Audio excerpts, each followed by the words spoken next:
Hey guys, welcome back to the What's Next podcast. So I got something different for you today. I've got a little project that I've been working on for a couple of months here.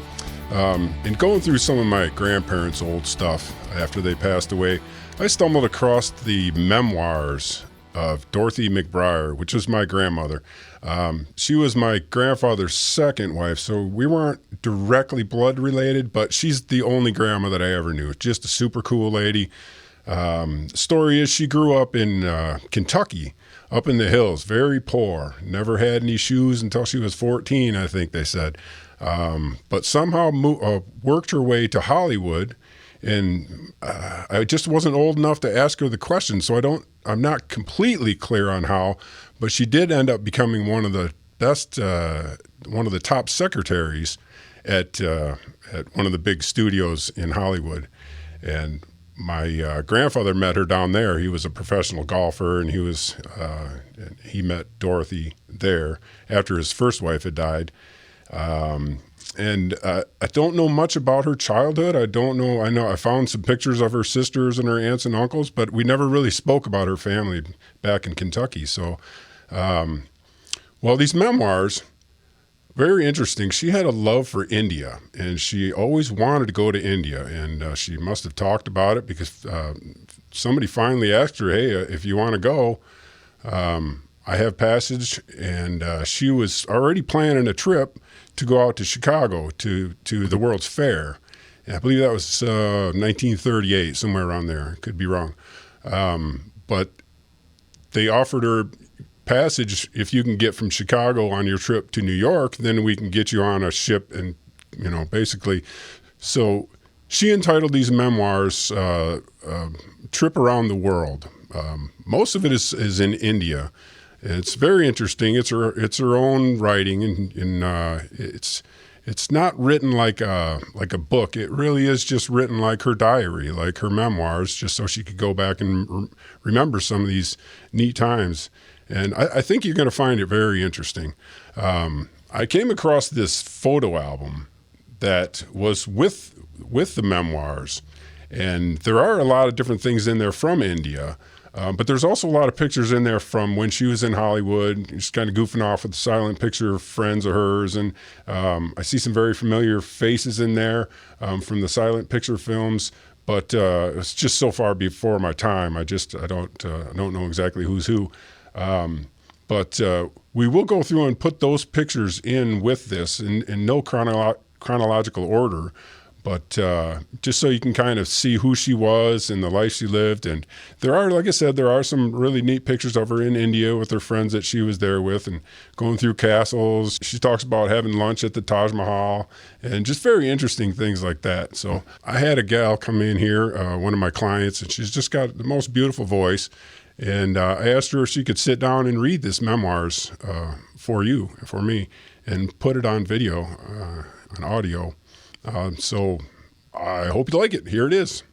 Round the World Memoirs by Dorothy McBrayer, August 4th, 1934 to March 17th, 1935. Little did I realize when I left Hollywood on an 8 weeks leave of absence from the studio that I would go around the world before I saw Hollywood again. I had been working day and night for 6 months in order to earn the money for this really nice trip I was planning to Chicago. My first stop was at Palo Alto, the home of Stanford College, where I visited Ben Harris and his family. I remember how pleased I was when the Negro porter asked me, "You going to school here?" Palo Alto was a quaint little town, clean and sunny and full of many charming flowers. Ben was a wonderful host. We strolled through Stanford campus, swam in an outdoor pool, discussed, agreed, and disagreed. Dinner in my honor by his unique friends, whose names I have forgotten. Iturbe conducted the San Francisco Symphony Orchestra in an outdoor theater where the elite of San Francisco were assembled, and us. The next day we did San Francisco, from the Japanese gardens to Chinatown, where we browsed for 3 hours, and I purchased a white satin Madame Butterfly kimono and a green pair of satin Chinese pajamas and embroidered slippers. Dinner at a Russian cafe by candlelight with Russian entertainers.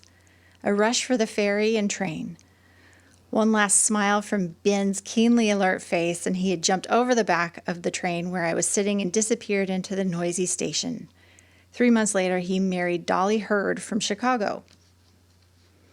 From San Francisco, my up-to-date, air-cooled train took me through the Royal Gorge to Colorado Springs. I was very proud of my suntan skin and shocked the other passengers by sitting on the back end of the observation car for hours at a time, my legs dangling in the sun, face, arms, and back exposed to the desert wind, dust, and heat. No wonder I looked the color of my brown dress when I glanced at my reflection in the large mirrors of the Broadmoor Hotel. Ted Brown had told me to go there when I got to Colorado Springs, but he did not tell me that it was the most expensive hotel in America.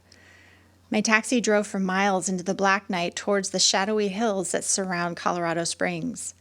I had misgivings and leaned forward to inquire of the driver, "Where is this hotel, anyhow?" The driver, looking straight ahead of him, answered nonchalantly, "Oh, it's way out in the country, ma'am." Finally, there emerged from the darkness a smallish building, well lighted and presenting a gay picture, with cars driving up and leaving. I knew this charming place nestled at the foot of the mountain to be the hotel I was seeking. But the shock was yet to come when I was told what the rates were. The little resort parted me from $25 in 24 hours' time. But every minute of that time was full. Only a half-hour's sleep as I was to join the crowd to go to Pikes Peak at midnight and see the sunrise. We drove many hours through the chilly night, slowly winding our way to the top of the famous mountain. The group were sleepily silent, especially the 2 drunks on the back seat who were unconscious of the whole trip, and who the next morning, when they rolled out of the big Pierce Arrow into their front yard, cheerily engaged the driver to take them to Pikes Peak sometime. The world looked very mysterious beneath the mystic blue shadows that hovered about the top of Pikes Peak just before dawn.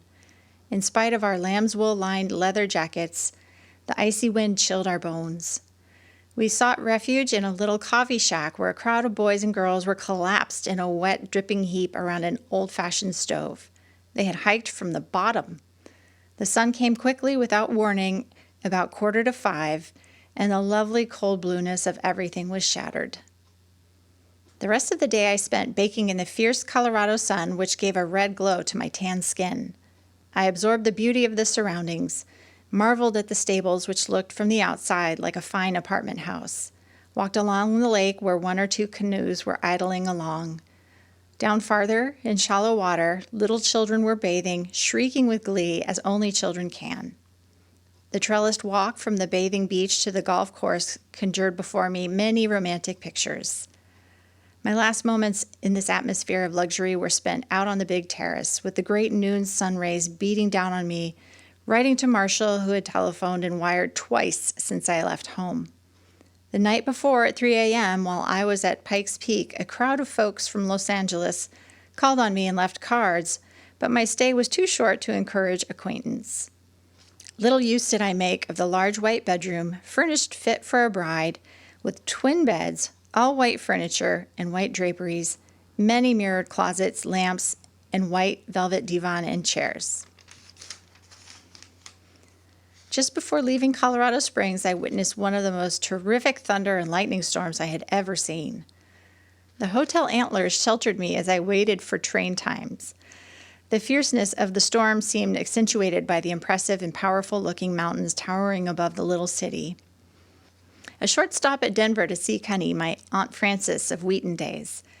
It was a depressing 2 hours in a dingy part of the city in the company of an embittered little woman who was sour on the world and poured her heart's disappointments into my ears. My week at the Palmer House in Chicago was perfect. The World Fair was in full swing, and Chicago's most central and popular hotel was the pivot for much activity. Friends of mutual friends began calling me for dates, and I had not a dull moment the whole week. Even my nights were disturbed by phone calls and telegrams from Marshall, who was professing his love and devotion more loudly all the time.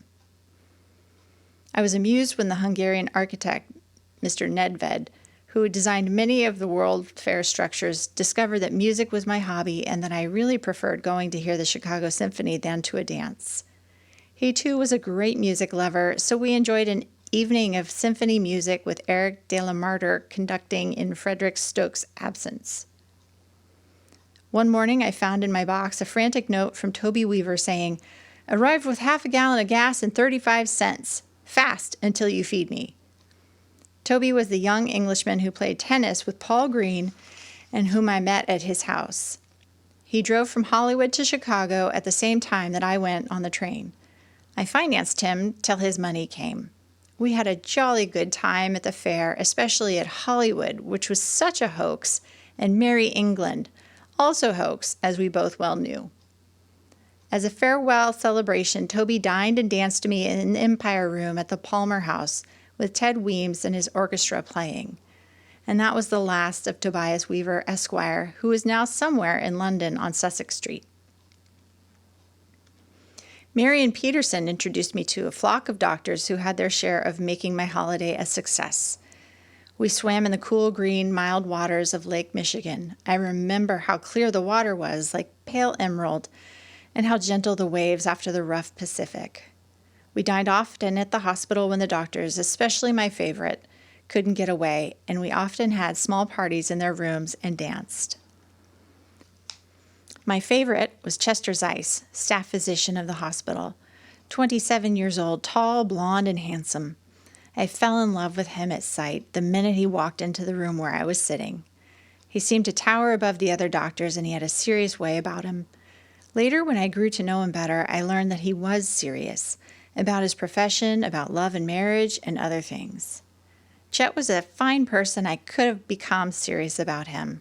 The last time I saw him was the night he drove me from Chicago to Wheaton in an open Cadillac, and I nearly froze, bundled up in his heavy overcoat, while he talked to me of cures for arthritis, cancer of the stomach, and malaria.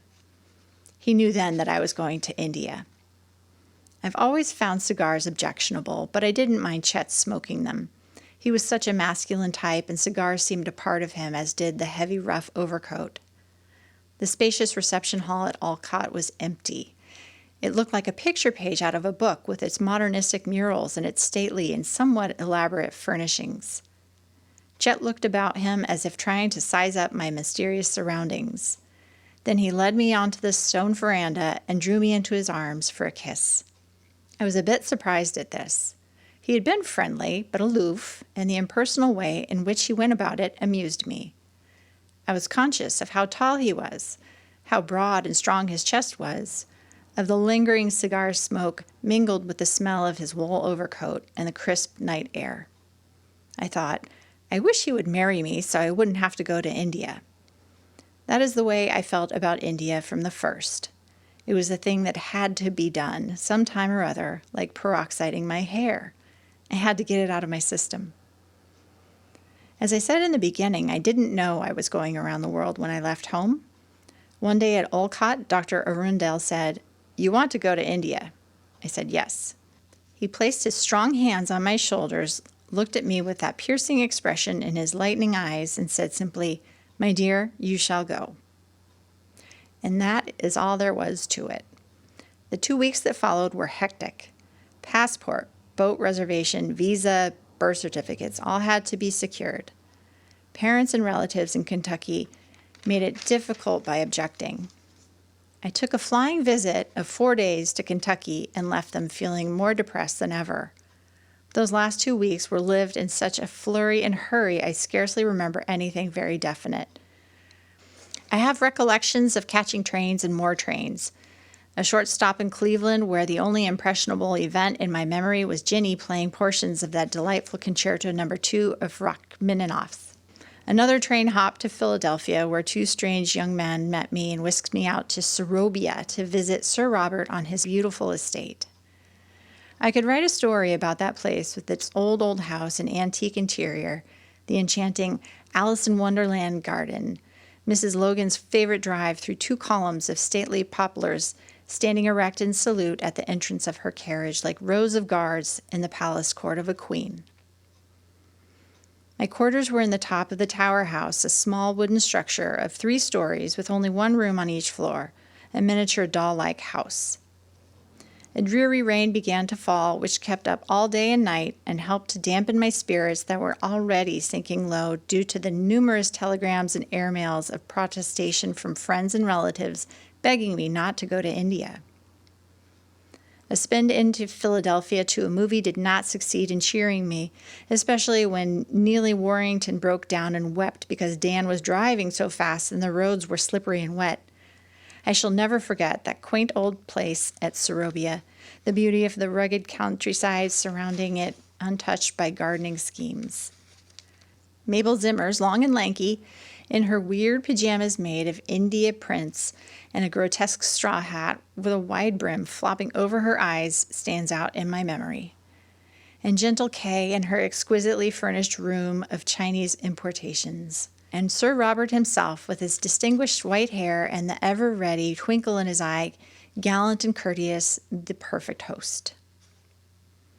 New York brought a reunion with Frida Kohn and her family, the little German girl whom I had known since we were both 10.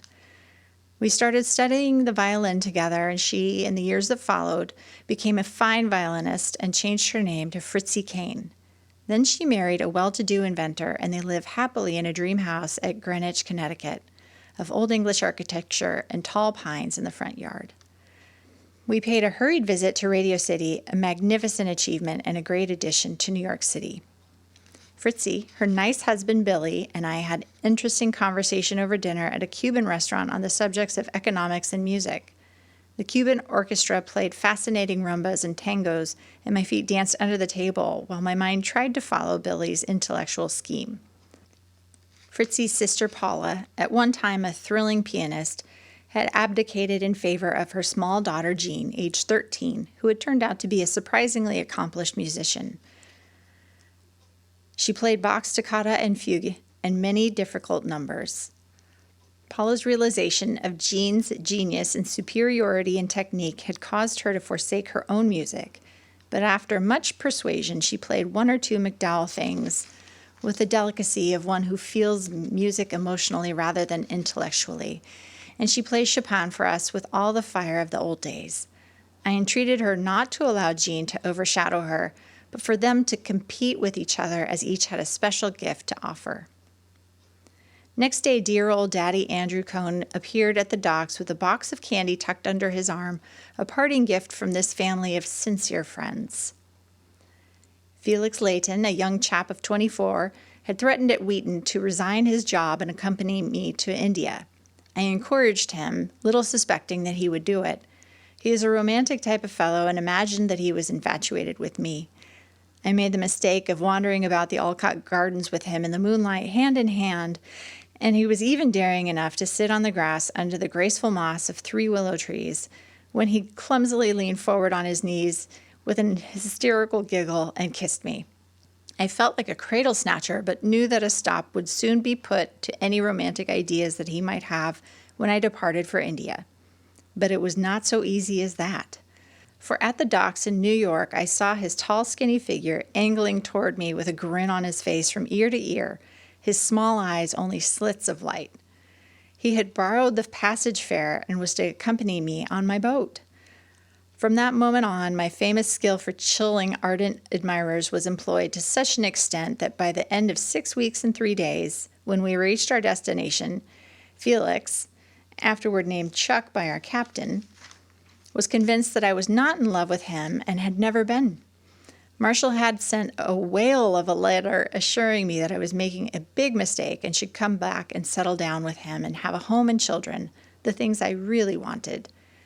I wonder how foolish he felt, if at all, when he learned that I had discovered he was married. At sea. We sailed at 5 p.m. on September 5th, and our first stop was St. John, New Brunswick, Canada. Then 2 weeks to Port Said. We hired a car at St. John and drove over the city. It is a quaint town, 60,000 people, much like our rocky New England coast towns. The Canadians go in a lot for public parks and flowers of every variety. St. John has much historical prominence, battles between the English and French. The people are very drab in their dress, and they have strange accents. It seems to be a mixture of Australian and American, certainly far from English. Chuck and I climbed to a hilltop where there was an old fort that the French tried to hold from the English. The news of Morro Castle fire in New York Harbor came to us by radio and wireless. Also news of a storm on the East Coast, but so far it is easy sailing with us. We don't see many ships at sea, just one since we left St. John. We passed the Majestic in New York Harbor.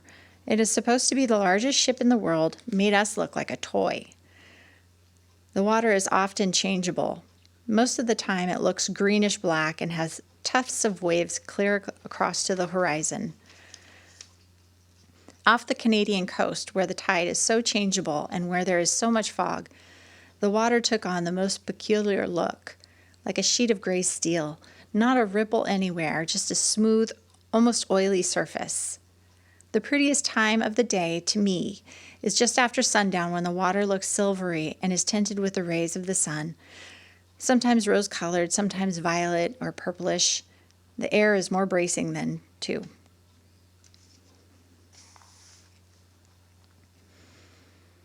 I'm getting homesick for land.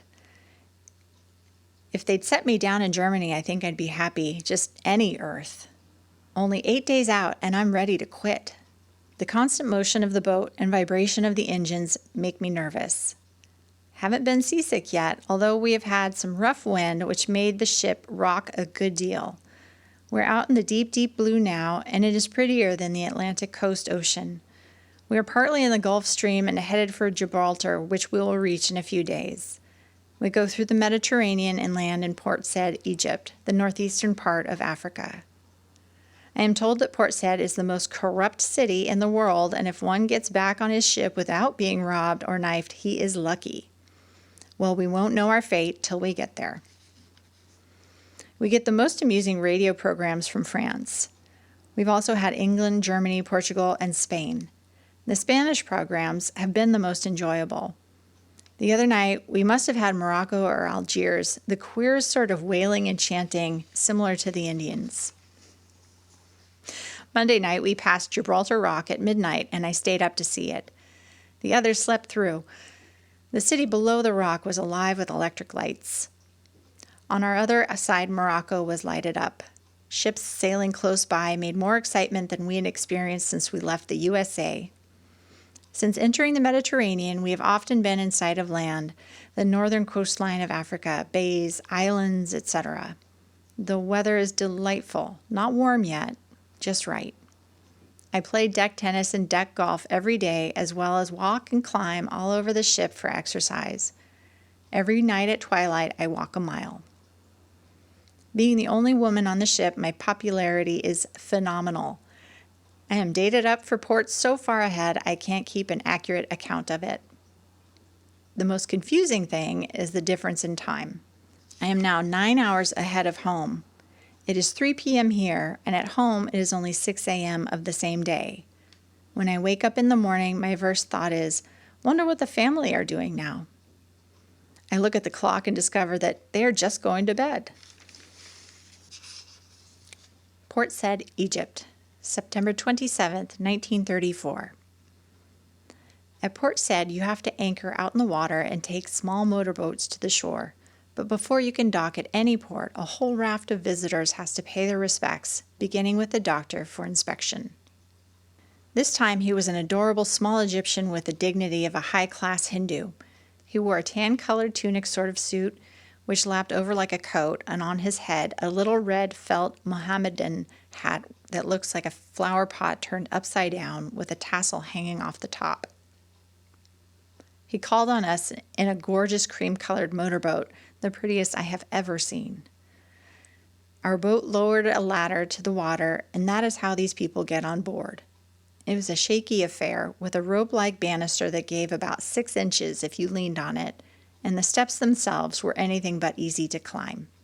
I was curious to see what it was like and was testing out the ladder as well as my courage when I saw a stern look from the captain which beckoned me back. I practically bumped into the little doctor about to leave the ship. He graciously bowed and gave the Hindu salute with his 2 palms together.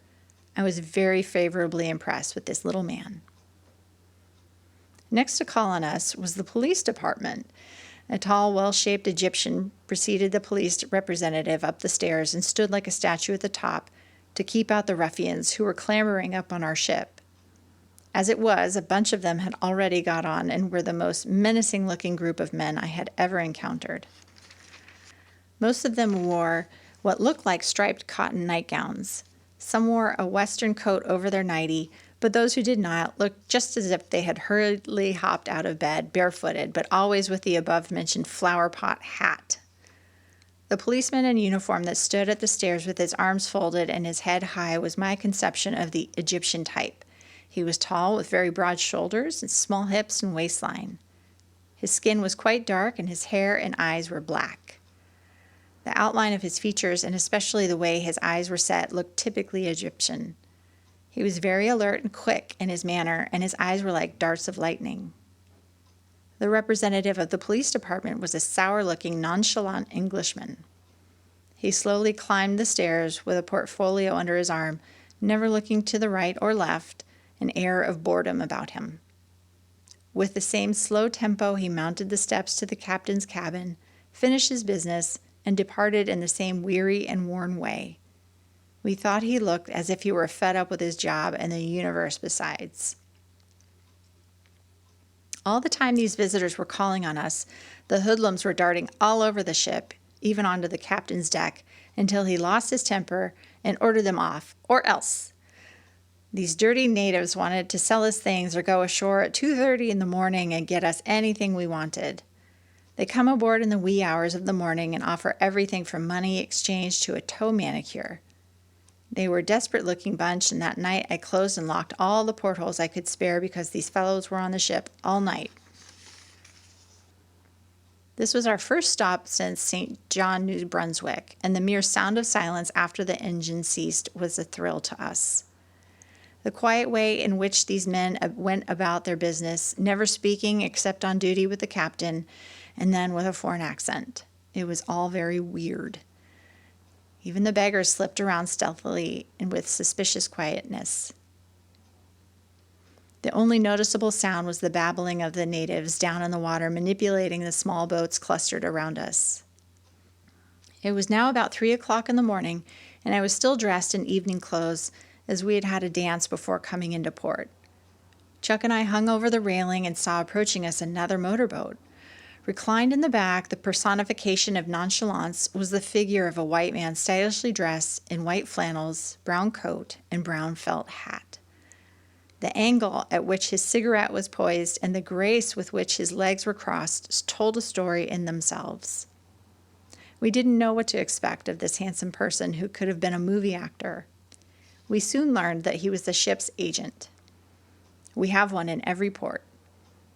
At a closer view, he was even more sour and dissipated looking than the white-faced policeman. We thought, surely these people don't enjoy life much down here. Later we learned that the agent was soused and stayed in the captain's cabin until 5 a.m. So our skipper only had a couple hours sleep that night. It is a strict rule that the captain has to be on the bridge during a fog and going in and out of port. He had already spent 14 hours up there with no relief going into port, and the stupid agent kept him up much longer than was necessary. All the next day and night the captain was on the bridge. So far as I can tell, he only had 2 hours sleep from Saturday night until early Tuesday morning. The next morning at 8:15, the agent's boat came for us, and 5 of us went ashore. The captain, Chuck, Bill the missionary, and Sparks the radio operator and I. We only had 2 hours as our boat was scheduled to leave at 11 o'clock. The captain went to see the American consul and turned us loose in the town to do some shopping. If a bunch of vultures had descended upon us, we couldn't have been more hopelessly attacked than when these natives bunched around us so thick we couldn't move in any direction. They were selling everything: collection stamps, candy, cheap jewelry, perfume, cigarettes, postcards, and whatnot. They were so persistent, nothing could get rid of them. They would hang the jewelry on my neck, and one fellow even clasped a bracelet on my arm in an attempt to sell. It had an odd catch, and we had a heck of a time getting it off. They followed us from store to store and clung like leeches to our shadows, all the time chattering like monkeys with their limited knowledge of English. The perpetual smell of the streets was like that of garbage cans. The natives are so astonishingly dirty. The grime is worn so deep into their garments that it is all that keeps them together. One washing would disintegrate them, I'm sure. I feel deeply sorry for the little children who run ragged in the streets, some with diseased features, blindness, and so pathetically neglected. There must not be enough work for everybody because the streets are full of grown people lolling on the cobblestones or squatted on a stool in the street with a bandaged arm or finger. So many people were bandaged. From what, I don't know. They tell me that the sights are even worse in India. It is hard to believe. The more respectful citizens consist of Greeks, Italians, English, and Arabians, as well as Egyptians. The Greeks are easily recognizable and are a handsome race, especially the women. The men are a little too fat and greasy, but the women are quiet-voiced and have large, solemn eyes. We saw several of them in the offices, but the other women we saw were homely as mud.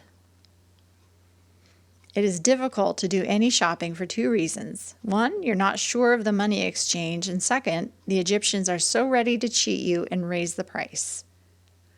Our chief engineer said in Egypt there is an accent on the jip, and I think he is right. They are so anxious to make sales that they even pull you in off the streets with made-up tales to get you in. One store offered some beautiful filigree work, bracelets, and neckbands. The man at the perfume counter smeared my arms with every imaginable brand of perfume until I exuded the fragrance of a flower garden. There is no stopping them. We stopped at a cafe with tables on the sidewalk outside, and there too we were besieged by salesmen. By this time the captain had joined us. He bought me a bouquet of roses for 12 cents. A very nice-looking young Egyptian boy with beautiful features and a soft voice came to clean my shoes. He had on a nightie that was cleaner than the others, and his head was wrapped in white cloth like an American woman's turban. He walked like a prince with his back very straight and his head in the air. His charge was only 2 cents. On the way back to the pier, we saw a small urchin in the streets selling shoestrings. He couldn't have been more than 3 years old, and when the captain asked his price for the shoestrings, he said in a tiny voice, "Anything." Needless to say, he was the least aggressive salesman of the lot. I wouldn't for a minute judge Egypt by what I saw in Port Said. A town like that is naturally the worst representation of a country. We saw some beautiful pictures of Cairo and Alexandria. I am sorry I could not visit them.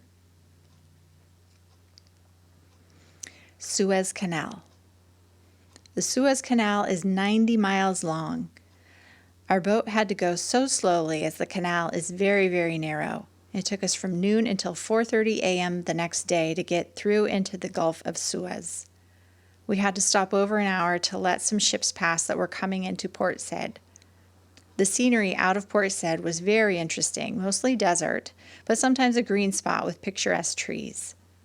One spot particularly beautiful was a double row of trees bordering a small river that ran into the canal. One looked straight down that stream with the even rows of trees on each side and felt close to the Nile River, which this stream finally became. A few Mohammedans were strolling in the direction of a white Muslim, entirely desert country surrounding it, and further down a burial parade, a group of Mohammedans carrying a corpse towards the Muslim. It was an interesting sight, these little black specks of humanity moving slowly along in the scorching sun. Farther on, we saw 2 Bedouin patrolmen loftily perched on camels' backs and swathed in robes so that only their faces were revealed. I was told that these men patrol the desert. You have to tell them when you go into it, so if anybody gets lost, they can go in and find you. Nice job. It is hard to get used to the slow pace of this part of the world. At 1:30 p.m., we all rushed to the port side of the ship to look at Mount Sinai, where Moses got his tablets of the 10 Commandments. We also passed the spot where Moses led the Israelites through the Red Sea. Jerusalem was about 100 miles away, and Bill the missionary thrilled at the knowledge. A few natives stayed on the boat all the way through the canal, some with wares to sell and some who came with a searchlight boat. And many times during the day, when we would look out on deck, They would be sprawled on their hands and knees, praying to Allah, always with their faces in the direction of their sacred city, Mecca. And always afterwards, in the Mohammed custom, they would sprinkle water over their faces and hands and consider themselves washed. Now for the real thrill of the desert. You know, the Egyptian sky has been considered the most beautiful of any, and I can easily understand why. There were no clouds floating overhead that day, just a calm, steady blue, a deep blue. And when the sun set behind the trees and desert hills, it was a gorgeous sight. Such coloring. Camels stately silhouetted against the horizon, standing so still they hardly looked alive. The mellowness of the sunset colors here distinguishes it from any other I've seen. They lingered long afterwards in the sky, even until the enormous orange full moon crept up on the other side, another breathlessly picturesque sight. The steward had taken on at Port Said some fruit and fresh vegetables, but our pilot said that recently the Nile had overflowed and the vegetables had typhoid germs in them. So the captain ordered the lot of lettuce dumped overboard. The spinach is cooked, so we eat that. And for lack of anything more important to do, I peel my grapes. The real attraction in the way of food is buffalo milk. It is bottled just like ours and consumed as readily and with as much pleasure.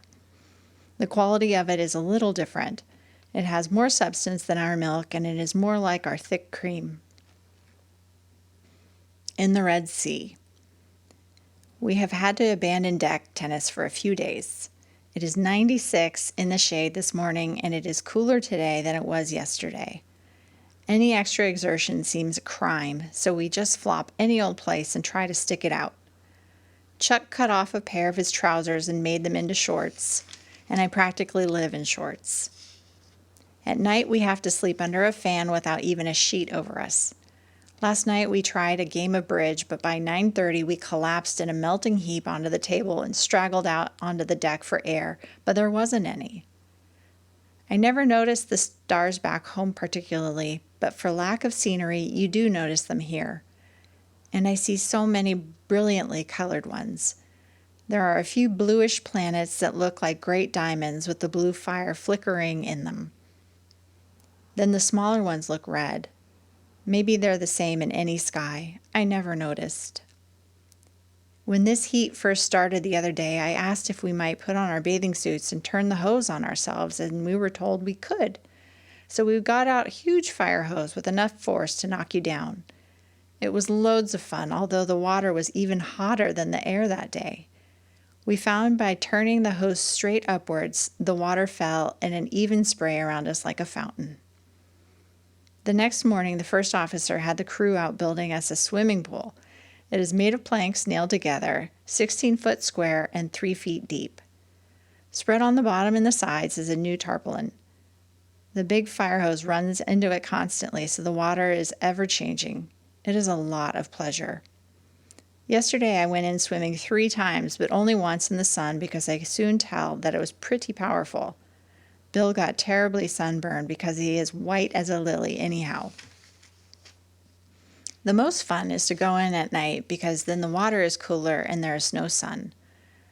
There's a lot of phosphorus in the ocean, and when the big rush of water comes out of the hose at night into the pool, it looks like a mighty flashlight. Our bodies swimming around are illuminated by this phosphorescence, like radium hands on a clock. Any contact underwater, like stomping feet or clapping hands, creates a brilliance almost like a blaze. And always sparkling through the water are these bright flashes like tiny diamonds. The men on board say it is caused by a mass of bugs, so small you can't see them. I don't understand what they are talking about, but the illumination is there just the same, and the spray created by the ship is a gorgeous sight shining out of the black ocean.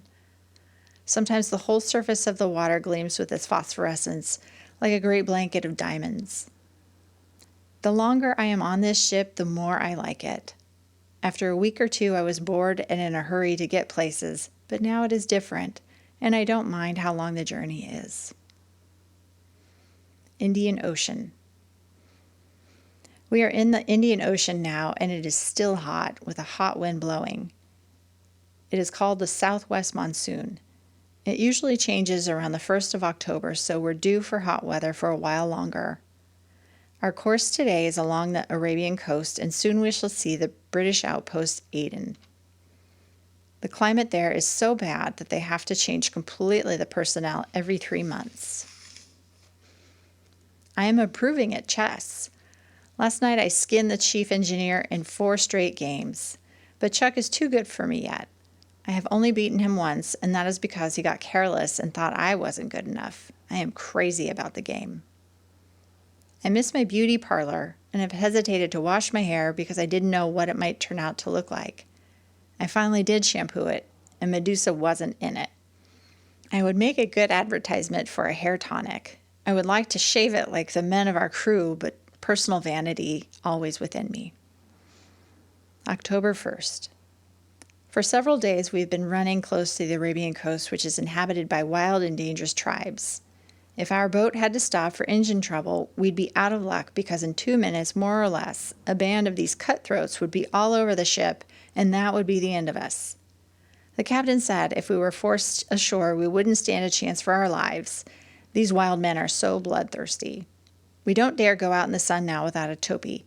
It is such a huge and clumsy affair, like a helmet. We can't play deck tennis except when the sun goes down, nor can we swim. I have noticed new constellations in the sky.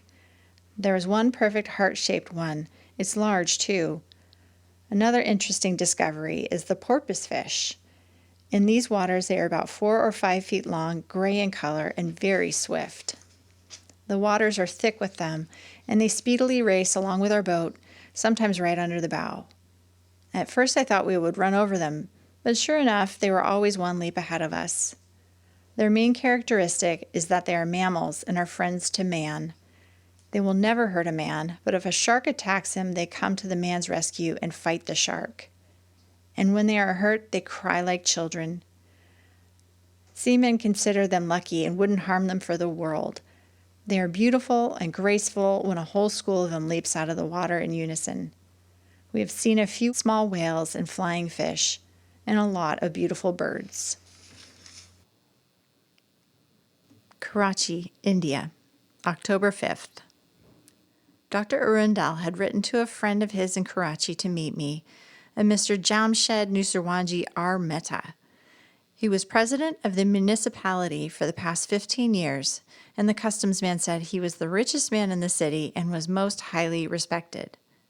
Everywhere his name is mentioned, you can see that he is immediately known and honored. He sent a car for Chuck and me in the morning, and we called on him at one of his warehouses. He controls any number of businesses and owns several buildings and warehouses, and we were so impressed by his personality and intelligence and good humor.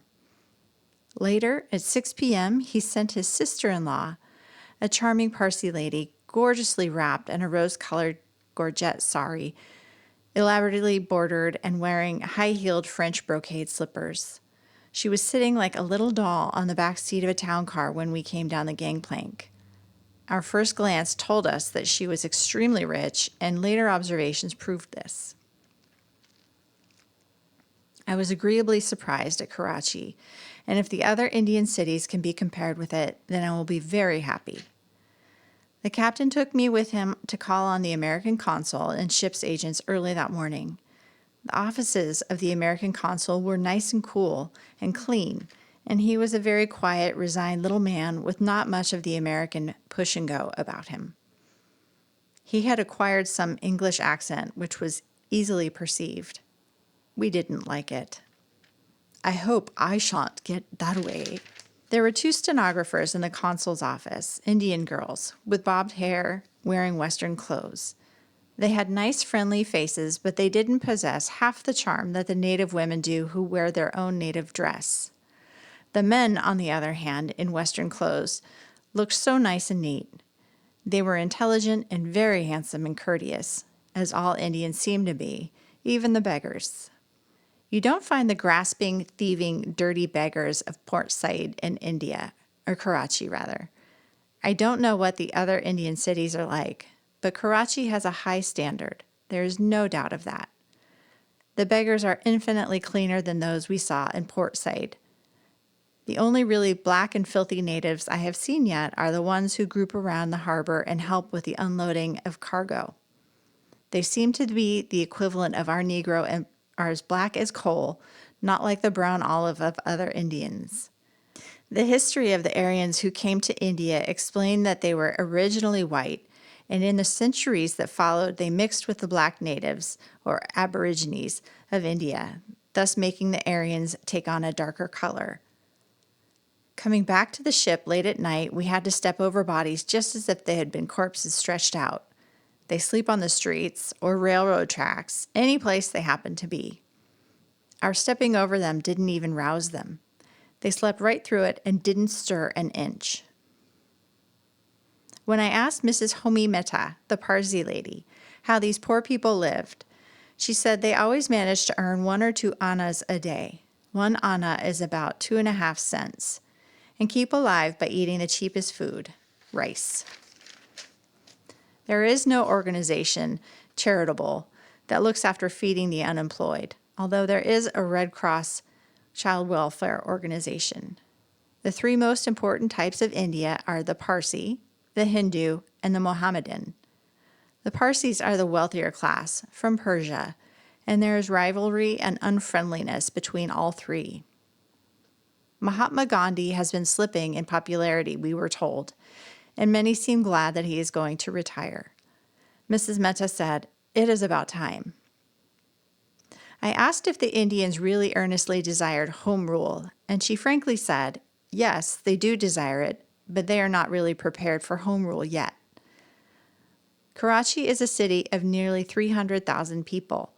Its streets are as clean as any in America, and that is a real accomplishment because they drive almost nothing but camels, mules, and oxen for transportation. What a contrast between the humble mule and this stately camel. He is such a snobbish creature, with his head held high in the air and his lidded eyes patronizingly glancing down beneath him. If ever there was an animal with real dignity, it is the camel. I saw one pulling a heavy load of potatoes, and his knees simply folded up beneath him, and he sank to the ground in weariness. The Hindus leading him tried to whip him up, but he ignored their abuse and remained in his slump. After one attempt to rouse him, they stopped and patiently waited for him to rest. There were not many women in the street, but what few we did see were graceful and attractive. Even the poorer type with cheap saris walked with grace. They made a pretty picture with their gay-colored saris sweeping about them. Many of them wore jewels in their noses and sometimes rings through their noses. Karachi has many large and beautiful buildings, all made of cream stucco. A library, bank, municipality building, city hall with a large library, and a dramatic hall, an institute for the blind, one of Mr. Jamshed Mehta's pet hobbies, which he visits frequently. 3 nice hotels for Europeans, and 1 lovely park called the Mahatma Gandhi. It used to be called Victoria Park. We drove through it and enjoyed seeing green trees again, flowers and birds. This park has a zoo, too. We drove through the market district, and here was the only place that was rather filthy looking. The streets were very narrow and crooked. We could scarcely get our car through.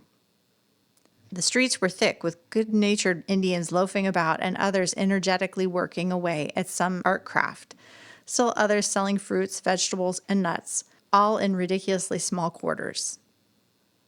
The more select shopping district is out farther from town, and Mrs. Mehta took me into their shop, which sells all kinds of food, candy, tobacco, and liqueurs. She presented me with a tin of chocolates from England, a jar of honey, a quart of port wine from France, a sack of English walnuts, another of almonds, and a jar of red-hot chutney. We spent over an hour driving through the city, then took a spin out to their beach called Clifton. We passed several mansions belonging to wealthy merchants, far more elaborate and gorgeous than the extravagant homes of movie stars. We parked the car on the beach and listened to the surf and enjoyed the cool breeze. The weather in Karachi was perfect, a comfortable, cool breeze all day and night. No one was in swimming, and Mrs. Mehta explained that it wasn't safe. There are sharks, and the undertow is too strong. There were little rocky islands out in the water where the natives sometimes go on picnics. Then Mrs. Mehta took us to her home. Funny thing about her and Mr. Mehta, they never suggest that we do this or that or ask what we would like to do. They simply and quietly direct their chauffeur, and we don't know where we're being driven until we get there. So we found ourselves in the driveway of an enormous home and were quietly informed that this was her home. There aren't enough superlatives in my vocabulary to do justice to this home. On each step of the entrance, there are 2 inlaid marble stars. On a string or vine across the doorway dangle little green leaves. These emblems, she explained, were the sign of good luck, and every Indian home has them. The mere presence of an Indian demands silence. It seems when they enter a room, we Westerners just naturally quiet down and cease chattering. At least, we chatter more quietly. How harsh we must sound to them when we forget this quiet characteristic of theirs and become boisterously gay. I can appreciate why Krishnaji shrinks from such things as noisy laughter, jazz music, and loud conversation. When we first met Mrs. Mehta sitting back in her limousine like a little queen, we were struck with the contrast to our ship companions. I can't explain it, but you can be more comfortable silent with these people than talking. And their voices are so soft and gentle, you have to be quiet to hear them. To get back to the house. On passing through the large doorway, we entered a long, wide hall with column posts that looked like pictures I had seen of royal palace halls. The floor was covered with some glazed composition of an attractive design. There was no furniture in this enormous hall except a small, beautifully carved table. Our hostess led us to a small anteroom off the hall. There were soft green silk, overstuffed armchairs and sofa with another table centered. Directly opposite this was the huge dining room, also opening into the hall. The only door we passed through was the front door. All the other rooms were divided by archways. The dining room had massive European furniture in it, a large dining table with chairs and a long sideboard at the end. Chuck went to another Indian home later in the evening for an Indian meal and said that they didn't have European furniture, but sat on the floor and ate with their hands. I later learned that this was the Hindu custom, while the Mehta home was Parsi. The Parsis are more European in all their customs, including dress, whereas the Hindus are very orthodox. Mrs. Mehta excused herself and went to speak to a servant. There were several of them slipping smoothly in and out of the huge rooms. Chuck and I wandered onto a terrace off the little sitting room. This was a roofed porch with wicker furniture, very much like California patio. Steps led from this into a lovely square garden, and the fragrance of the flowers drew me out onto it. Honeysuckle vines and tuberoses made me think of Houston. Then there was a rose arbor, and the chauffeur, seeing my delight, walked over and plucked me 2 small roses and presented them to me without a word. They have many flowers in addition to these mentioned, including chrysanthemums. A tall hedge surrounds the garden, and beyond that, more tall trees. Mrs. Mehta soon appeared on the porch and asked us to draw chairs up, and at the same time a servant brought in a tray of food, with glasses of lemonade and some other drink that tasted like Coca-Cola but had a decidedly different name, homemade cheese that was a combination of our cottage cheese and Philadelphia cream cheese, triangular bits of bread and butter, 2 dishes of something very different from anything I've ever seen. They are made of flour, twisted into funny shapes, and baked or cooked so that they taste like tidbits or whole wheat crackers. One dish had shredded pieces of this cooked flour, like miniature noodles. After that, she quietly led us through the house, first into her drawing room, which would have done justice to Louis XIV. The drapes were of a rose color that matched the silk upholstering of the furniture. There was a piano, many armchairs and sofas, portraits, tables, and Persian rugs. It looked like an exquisite lobby or private lounge of an exclusive hotel. One piece of furniture of particular beauty to me was a table inlaid with the Angelus. I can't remember many details of this lovely room, but I was certainly impressed with the atmosphere of it and the outstanding rose color effect of the draperies and furniture. Mrs. Mehta then led us upstairs into her room, which was really a suite, consisting of a large bedroom with many windows, a small dressing room with a table covered with perfume bottles, and a sort of a porch with a couch, etc. There were 2 beds right in the center of the room with loads of space around them. They had very high legs and were made of light-colored wood. I later learned everyone's bed stood in the center of the room so as to get plenty of air. There was an enormous hand-carved and inlaid wardrobe that touched the ceiling. This was inlaid with a lighter wood, like bird's-eye maple. She opened a drawer of the dressing table that revealed a flock of many-colored bags and asked me to take my choice. I won't attempt to describe the one I selected. Some of the colors in it were pink, red, cerise, blue, green, yellow, turquoise, purple, orange, and little odd shapes of mirror were inserted between the braiding. It is a typical Persian bag, the lining and background of deep purple. The Parsis are pure Persians, and they rarely marry out of their class. Then we visited Mrs. Mehta's son's room, her only child, a young man of 23, although she scarcely looked old enough to have a grown son. It was much like her own room, with an exercise contraption on the floor. We later met him, but did not meet her husband. I had strained a muscle above my knee climbing down the gangplank and happened to mention it in descending the broad stairs. She immediately wanted to send for her ayat to massage it, but I wouldn't let her. You daren't mention anything before a woman of her type because she would get it for you, and she would go to no end of trouble to make you happy.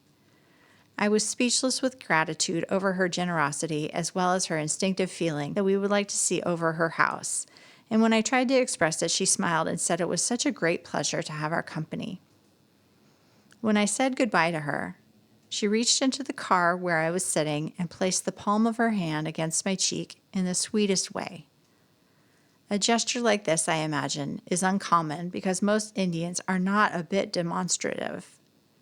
I was deeply touched by her magnificent friendliness. She took the spray of tuberoses and fern from the vase in the car and asked me to take them. Their fragrance had been such a joy throughout our drive, and she remembered how they pleased me. 6 weeks on a boat without a flower or any growing thing makes one flower-conscious when one sees them again. We were late arriving at the Theosophical Lodge meeting. October 4th is Animal Day in India, and several men spoke on the subject, one of them being our friend Mr. Jamshed Mehta. There were posters over the stage typifying cruelties to animals. There are about 100 members of Theosophy in Karachi, and they own their own 2-story white stucco building. The hall holds about 200. There were approximately 60 people present at this meeting, only one other European besides ourselves, and very few women. All around the walls, at respective distances, were uniform-sized portraits of their leaders. A stage at one end. Upstairs were co-Masonic and ES rooms. That dear old fellow, Mr. Jamshed Mehta, he must be about 60 and a bachelor, left the meeting and took me to the Hotel Bristol to meet some friends. He has the cutest way of crinkling up his nose when he laughs. That reminds me to say that the expressions generally on the faces of the Indians in Karachi were happy, even among the poor people in the streets or the old wrinkled burnt women. They looked either amused, overjoyed, or content. I didn't detect unhappy faces at all. My engagement at the hotel was for 8 o'clock, and it was now 8:25. Mr. Mehta's car drove up another flowery driveway, and he hopped out and said, "I have brought you to my home." I thought, that is jolly well nice of you, old bean, but I've got a date, and I'm already a half hour late. This house also was enormous, like the other one, and our friend lives here alone. The hall was very much the same. He led us straight into a small room that looked like a bookstore more than anything else. It was jammed with books and cases loose on tables, also small art objects sitting on the floor and tables. The whole arrangement looked a bit haphazard to me. He had framed pictures of family, theosophical leaders, and friends. He said, "I will show you my prayer room," and quickly slid out of his shoes, we doing likewise, and led us behind 2 large screens set up in the same room with the books. The screens, after we got around them, were covered with white cloth, and on the floor were white pillows on which to kneel. We followed him in every movement and didn't utter a word while we were in there. On his little altar were many objects which I didn't observe too closely for fear of being disrespectful. But some of them were small pictures, ivory figures, a candle, strings of amber beads, a small silver container with a few of Dr. Besant's ashes in it, etc. He dipped his finger into some sort of white ash and then placed it on my forehead. I took it as some sort of blessing. We slipped out, donned our shoes, and left the house. This took less than 10 minutes, but I thought it sweet of him to take us there. Before leaving this room, he reached down on a low table, almost to the floor, and took from a vase of flowers 2 small roses and gave Chuck and me each one. In a flash, I had said goodbye to him in front of the Bristol Hotel. Then my whole world changed, and I can't say it was for the better. The contrast was more than keen. It was a bitter one. The captain sat slouched in a chair waiting for me, as drunk as the proverbial sailor. My heart sank because I had the sensation of having left a fragrant garden to enter a garbage alley. He had been so nice all the weeks prior to this. Commanders of ships are not allowed to drink on board ship, so I had seen the nicest side of him, and this was a shock to me. The mere fact that he was so soused was disgusting enough, but the knowledge that he was willing to take me out in such a condition was even more revolting. Our 2 British agents came along, and while they had been drinking all evening themselves, they were what you might call sober enough. My spirits sank so low that the rest of the evening was an awful flop. We had dinner at the Bristol, and the captain, sensing my disappointment, tried to make an impression by ordering sherry, champagne, and whatnot, even though I don't drink, and managed to spend about $16 for the meal. I rescued his wallet more than once and saved him from throwing too much money at every coolie that crossed his path. Goodness knows I didn't want to deprive any of the poor fellows of a gift, but the skipper was throwing away rupees instead of annas. He staggered to the car, and we all went to a movie called Havana Widows, and I wanted to apologize to the community of Karachi on behalf of Hollywood, who put out such a rotten product. We sat upstairs in comfortable loges with a sprinkling of Europeans decked out in evening clothes. Incidentally, we were formal too. Imagine, for a mere movie. The show starts at 10 p.m. Nobody dines before 9. The show ended at midnight, and immediately a picture of the royal couple was flashed on the screen and the English anthem was played. Everybody in the audience stood in respect until it was over. This, I understand, is always the custom in a theater. I forgot to mention the Purdah women, Mohammedans, who go about entirely robed in white, like the Ku Klux Klan costume, the only opening being small holes, like the top of a salt shaker, in front of their eyes, not big enough for the eye, so the poor women who wear them must be cross-eyed or worse from the strain. It is their custom never to reveal themselves to a man's eye other than their husband's. They even drive about in cars with the curtains drawn tight. I do not see why they don't suffocate because the robes are awfully thick. Another superstitious group, I can't really remember their name, do not believe in taking any kind of life and wear their mouths covered so their breath won't kill anything. When they sit down, they dust the seat thoroughly, not so it will be clean, but so they won't sit on a germ and kill it. I met my first Indian millionaire here. He was a small man with a top-heavy red turban and a white cotton outfit that needed washing. He looked anything but a millionaire. He couldn't speak English, but our host explained his idiosyncrasies. He wouldn't join us in a drink of lemonade, not even water, because of religious superstitions. How does he know where that water has been or by what it has been contaminated? He looked very complacent and didn't in the least mind our laughing at his peculiarities. His son, who partly understood English, giggled constantly, drawing his knees up to his chin in convulsions of mirth, his large teeth protruding like a Mardi Gras mask. Bombay, India, October 9th, 1934. We've left the dock and are anchored 2 miles out from shore, where we are reloading tons of kerosene that were taken off our boat coming in. They won't let a ship in with the stuff like that on board, and we have to spend 24 hours loading and unloading the darn stuff. Silly custom, the officers say. My social life in Bombay was all shot as we arrived on Sunday evening, and things were very quiet. Monday is a sort of holiday, and all the orchestras fold up and take a rest. Today is Tuesday, and we are ready to leave, 2 days earlier than we expected to. My dresses still hang pressed, ready to wear. The preacher left us, so now there are just Chuck and I as passengers. At 4 p.m., Captain took me ashore for a drive through the city. We visited Malabar Hill, the beautiful spot of Bombay that overlooks in the city. It is a park with a great variety of flowers.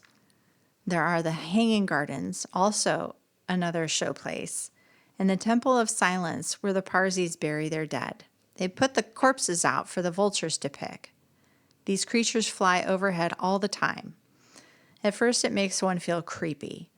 I said I would hate to stretch out in the open for a nap, as the birds might mistake me for their prey.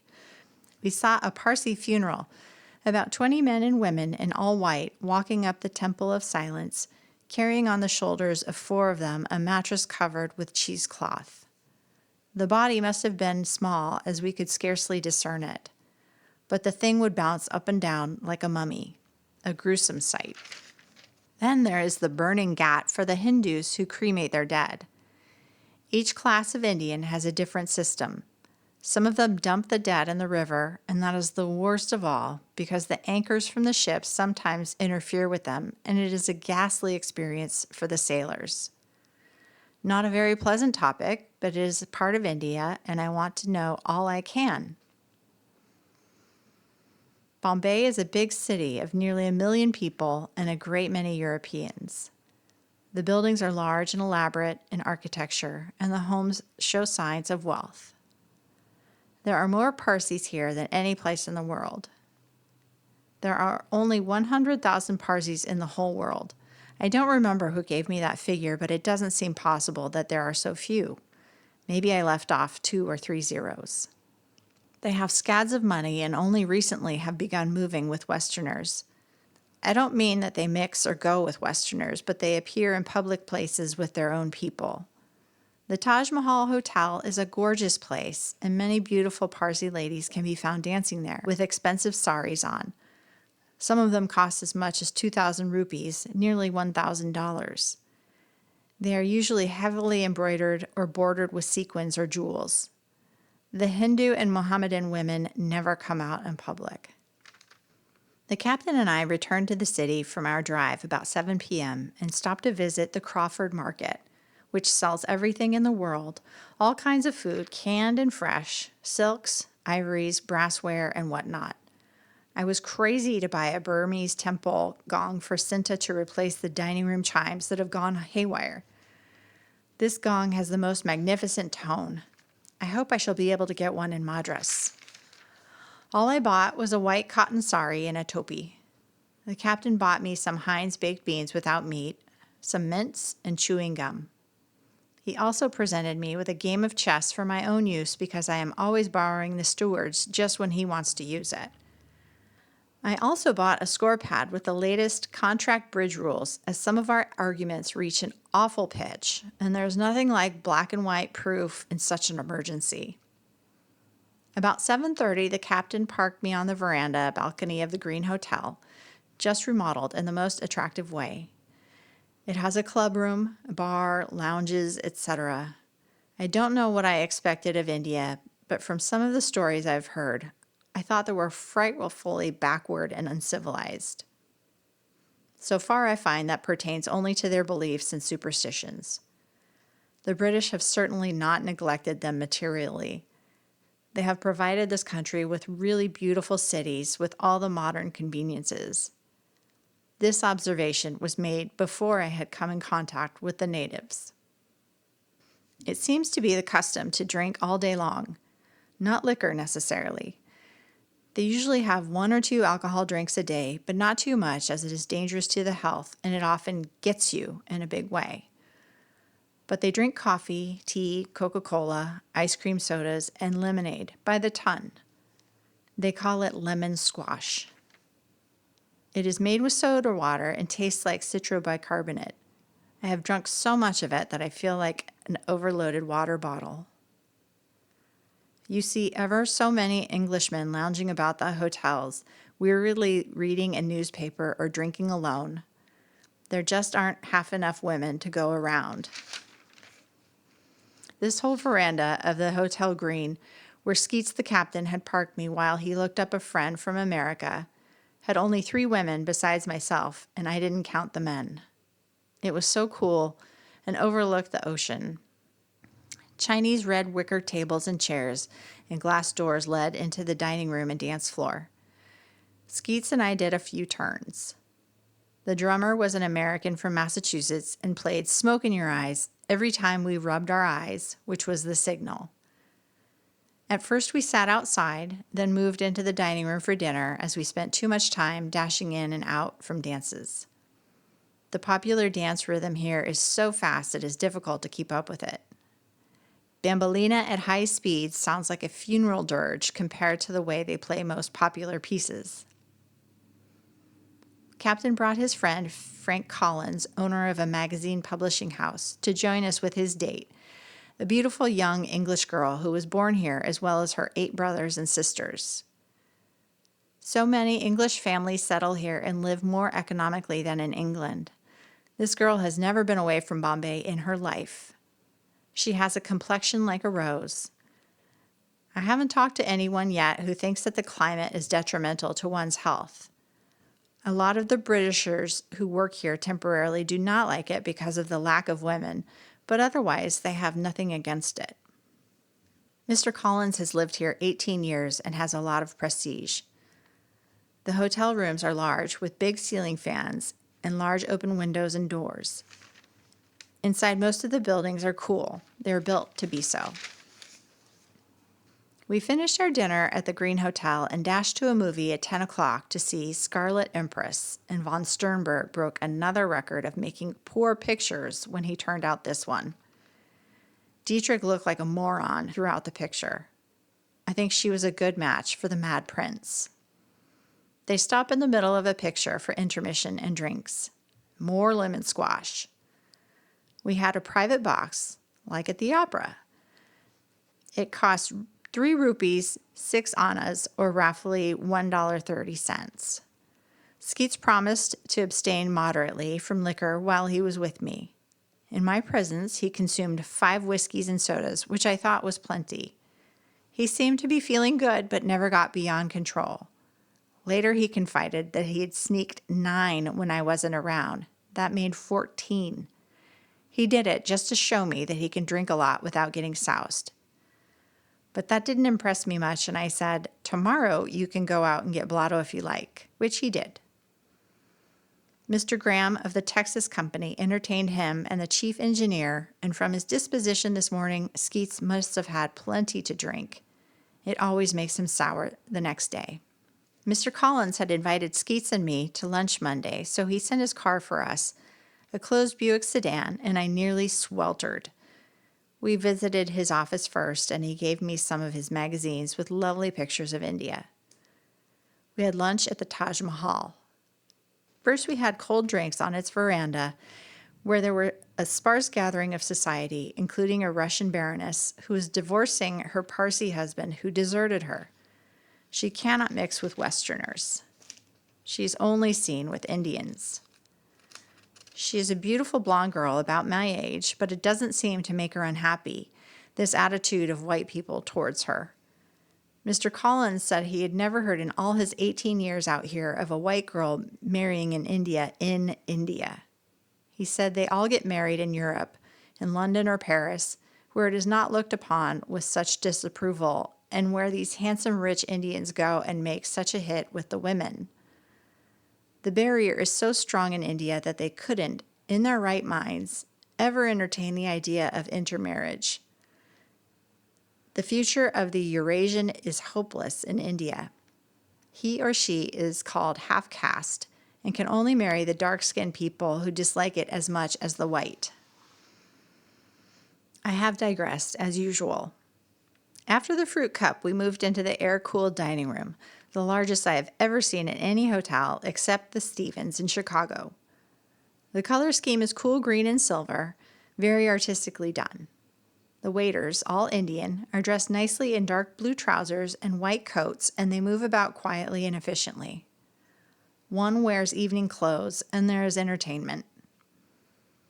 The food was delicious, and the meal lasted nearly 3 hours. Everyone goes about things leisurely. It is apparently an effort to wipe the perspiration off your forehead. Not for me, because I haven't lost that American dash yet. Captain and I get impatient with these people because they are so slow and lazy. They get in our way, but I guess I will get to like that too eventually. They never open a door for themselves. They always take an elevator for even one flight of stairs. In one of the offices where I visited, I noticed that the native office boy reached over and blotted the signature of an Englishman after he had signed a paper. Many little services which we would ordinarily do for ourselves are the duties of the native servants. I later learned that the natives do not have respect for a Westerner who waits on himself in these small things. Before we left Bombay, we presented Mr. Collins, at his request, with 4 big American pies, apple and blackberry, that were baked by the ship's cook. Pies, as we know them, are a thing unheard of in India. Skeets and I saw more of Bombay on another drive. The Maharaja has a palace just for his stay when he comes to Bombay. Many fine apartment houses and rich homes are found along Queen's Road, a park-like boulevard that runs for miles out to the beach. Bombay is an island.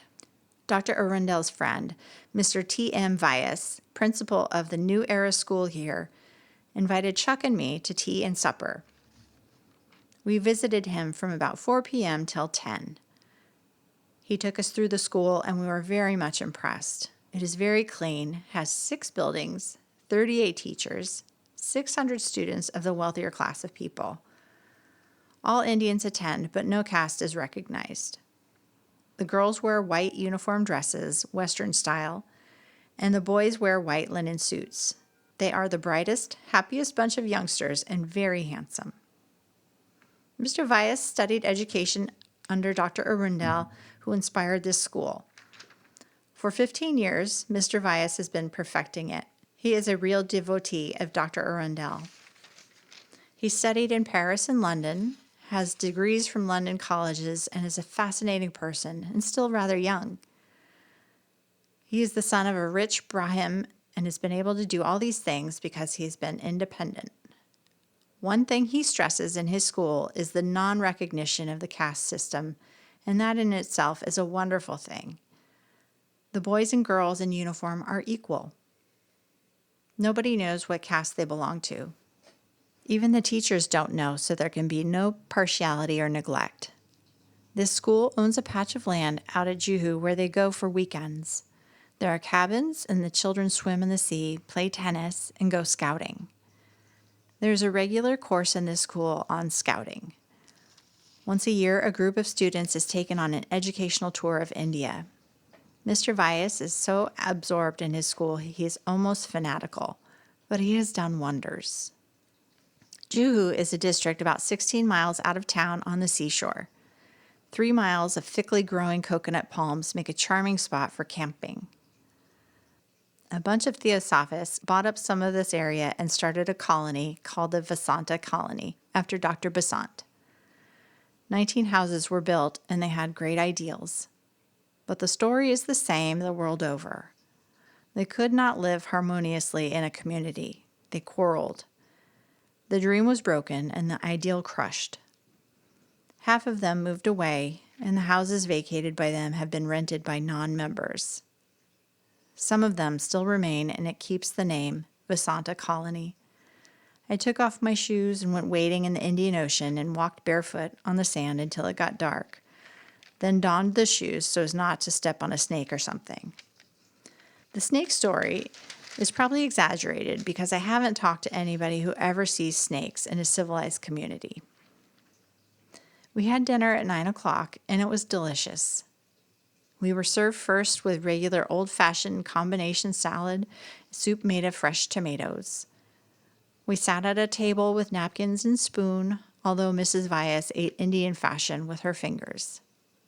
I tried it until it got too messy and resorted to the spoon. Huge silver or pewter platters were set down in front of each of us with little humps of food dumped about the edge. Spiced raw carrots, creamed raw cucumbers, small beans messed up with some gray-looking gravy, peas rolled in flour and baked, thin flakes of bread-like substance, a cup of mixed vegetables with beets, celery, peas, etc., another cup of curry, which was not a bit hot, another cup of hot rice with boiled milk and spiced with something sweet.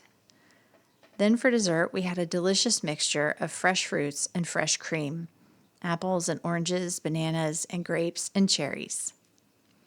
I forgot to say that a huge heap of rice centered in the big plate, and you could mix it up with anything you liked.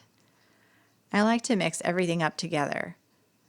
Chuck can't go to the hot stuff, but it is good to me because in the South we always season things more highly than the rest of the good Americans. The sari I bought was rather becoming. Mrs. Vyas draped it on me, so I wore it during dinner and back to the boat. Most of the cars are open, and the Europeans looked as if they couldn't decide if I was a faded Indian or quite mad. The natives stared and grinned at me. Our radio broadcasts now sound so weird we just sit and laugh at them. Natives supposed to be singing sound more as if they are howling. They love to sing. These black coolies around the dock will all of a sudden throw back their heads, open their mouths in the most grotesque manner, and let out an awful wail. They look as if they're being strangled, but on close inspection, we find they are just singing or chanting because they are so happy. It startles you something fierce to even hear this happen right in your ear without any warning. Twice I went with the captain to the American consul's office and sat in the car while he attended to business. The first time, a sad-looking, fat, and dirty woman carrying a starved, anemic baby whined after me to give her some annas. I felt terribly keen to give her some, but didn't have any, and when the captain came, he was in such a hurry and bad temper, I didn't want to bother him for some. Next day when we went, the same woman was there, and I gave her 3 annas. In less than 3 minutes, there was a swarm of dirty beggars clustering around our car, sticking out dirty bandaged arms and putting on their most pathetic expressions. Mr. Collins, the American who entertained us so much, grew disgusted at this display and said when you give something to one beggar, he'll go around the corner and bring out about 6 more of his type because they think you're soft. He said they even rent these poor, skinny, neglected babies to attract sympathy. What a racket! We were told that a man had a bad open wound on his leg and sat on the street with cool, wet leaves applied on it to keep it open because his business was better with the wound open than healed. They don't seem to mind what torments their bodies undergo. The stories are told of religious fanatics that swear to hold one arm up the rest of their lives, pointing to heaven. And they do. As a result, the arm becomes withered and deformed, and sometimes you see just a stub of an arm sticking up. The same with their legs. Some men will vow to go across India on their knees. It takes them years, of course, and they stick to their bargain, but by the time their journey is over, they haven't any legs, only stubs at the knees. It is ghastly, some of these stories you hear about their superstitions. It seems to me that in this respect, the Western people could do a great deal more in trying to shake their stupid interpretations of their own religion instead of forcing a new one down their throats. These, of course, are just certain types of ignorant, fanatical religious people. The Europeans here respect the magic of the Indian, like walking through fire, eating snakes, glass, poison, etc. They shake their heads and they say they can't explain it, but they have seen it done and they know it is not fake. They recognize the power of yoga and say that when missionaries come over with stories of Jesus and his miracles, the natives say, "Yes, we believe all that. It is nothing new to us. We have it all the time, even today." The pilot of our ship out of Bombay told us of a yogi who, in front of a group of doctors, cut his throat from ear to ear and no blood came. He asked them if they would like to see blood, and they said yes, so he let it flow. Then he stopped it at will. After the demonstration, there were no marks on his throat where it was cut. Maybe it is hypnotism. I don't know. I haven't seen any of these goofy sights and don't want to. The food here, vegetables and fruit, all has to be washed in disinfectant before you dare eat it. The milk and water have to be boiled. We got some bananas and port and had them dumped in disinfectant. We'll eat poison one way, if not another. After talking to this pilot last night, I think I wouldn't be so anxious to spend the rest of my life over here. They run to the doctor every time they have an itch or a pain. It must be awful to live in constant fear like that. Keelan. This is the first American ship that has ever stopped at the port of Keelan, and we feel really important.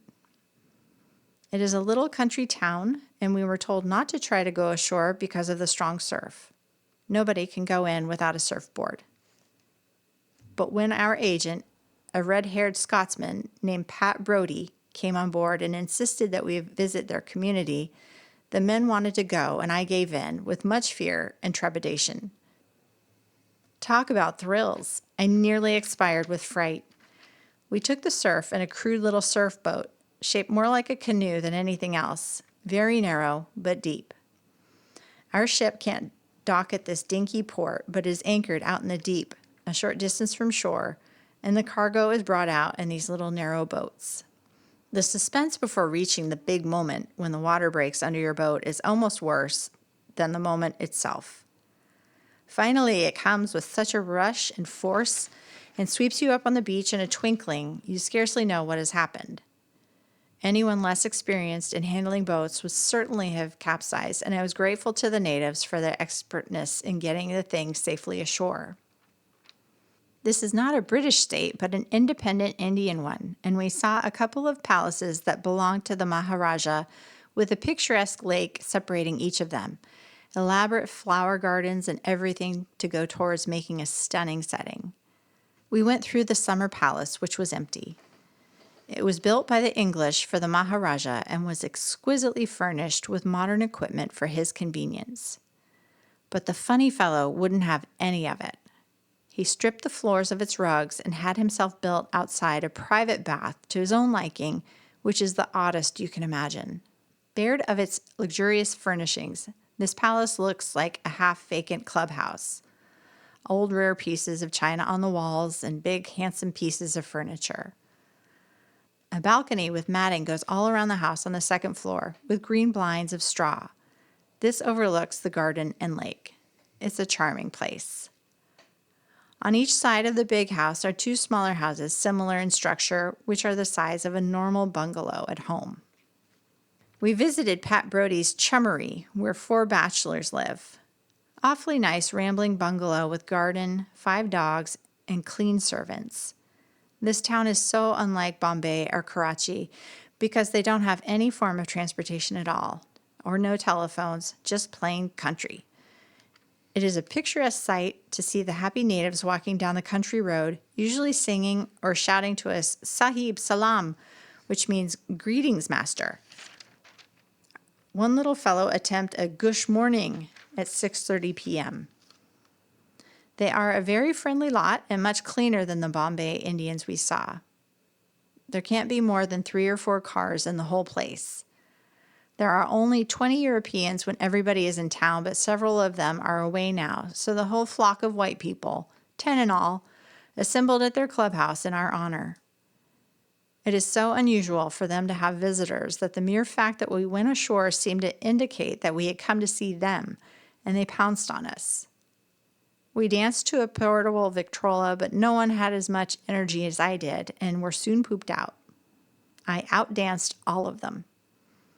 One couple invited us to lunch today, so I have another thrill to look forward to, going ashore again in the crude little surf boat. Leaving shore isn't as bad as going in, as the current helps to wash you off the sand, but that big bump and splash going in is a rare experience. Also, when we get back to the big boat in our little canoe, it is some job getting onto the ship's ladder. The water surging in waves around us makes it so unsteady you have to leap onto the ladder at just the right moment. I had 4 men helping me, or otherwise I should never have been able to tackle it. Our chief engineer says this little town is like the Philippine Islands, thick with palm trees and lots of sandy beach. It is fairly cool as there is always a breeze. It is such a quaint place. 2 days later. Gosh, have we taken this town by storm? It is really pathetic, the isolated lives that these people live.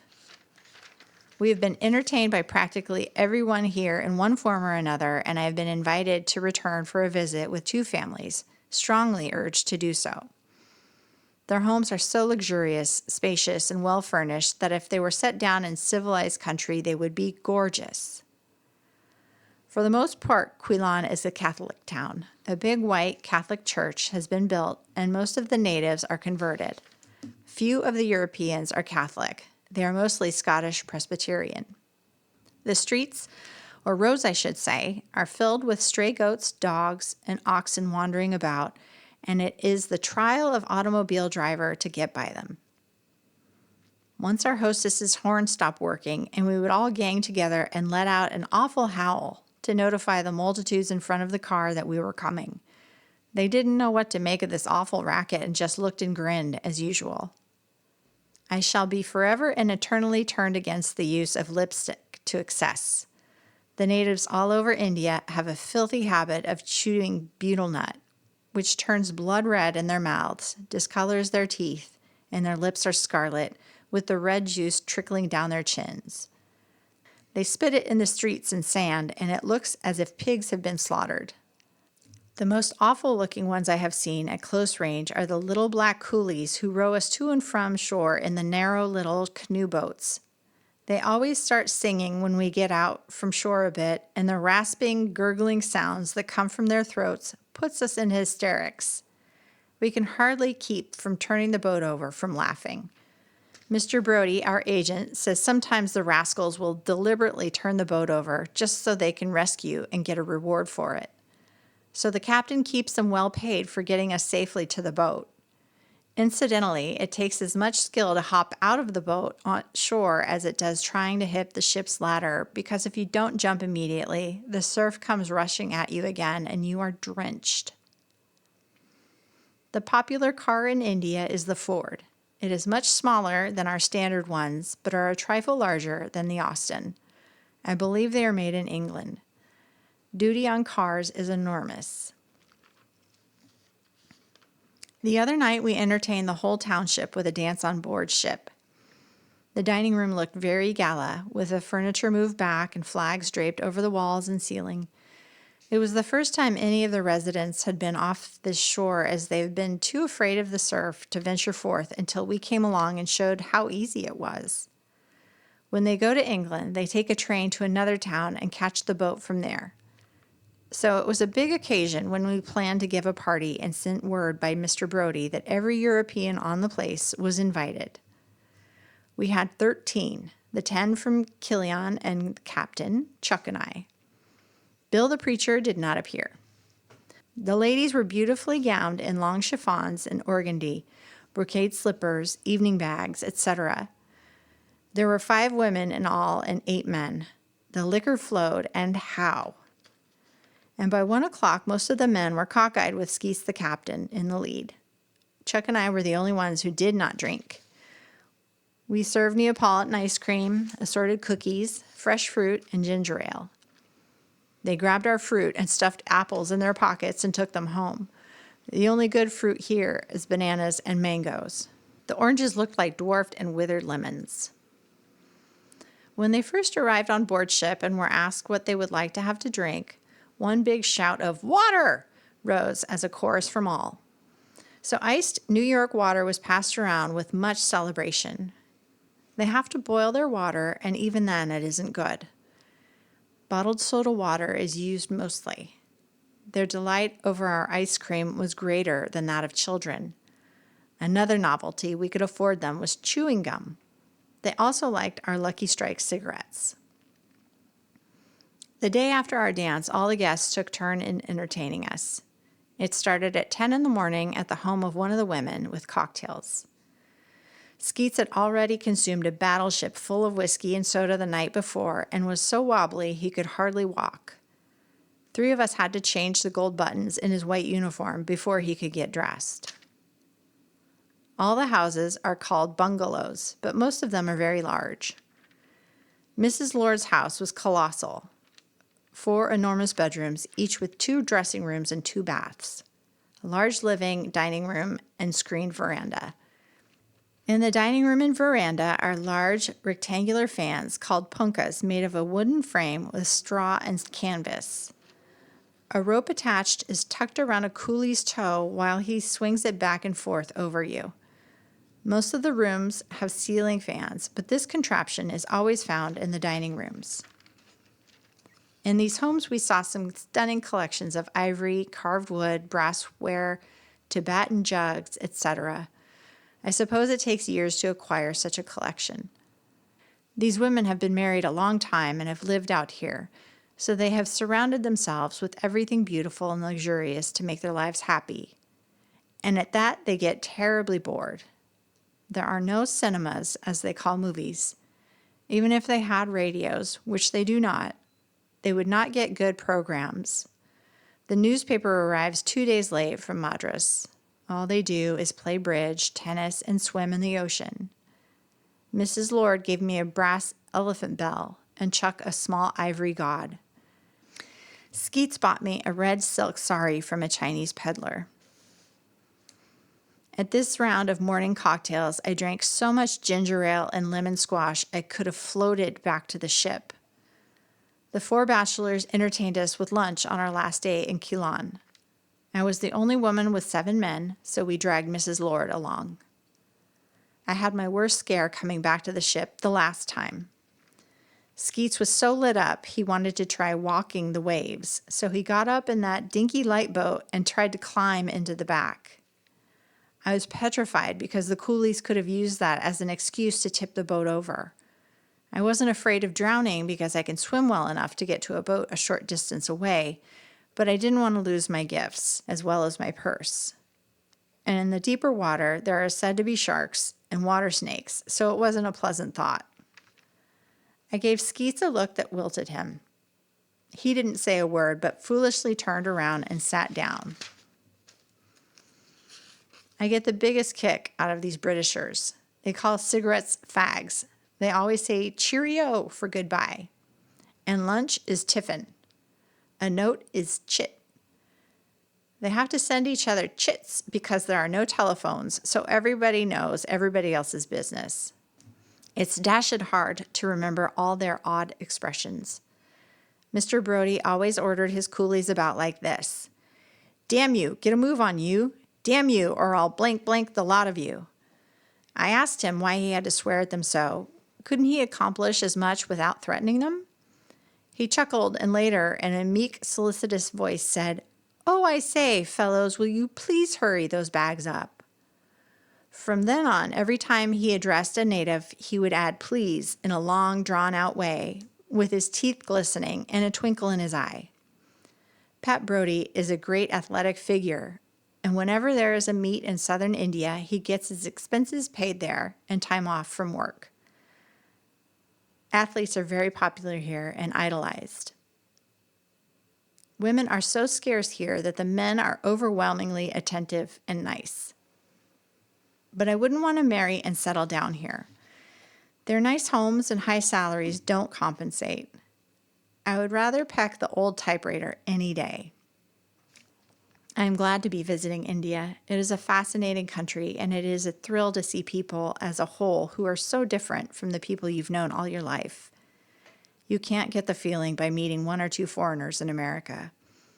I think great changes are bound to come about in this country in the future.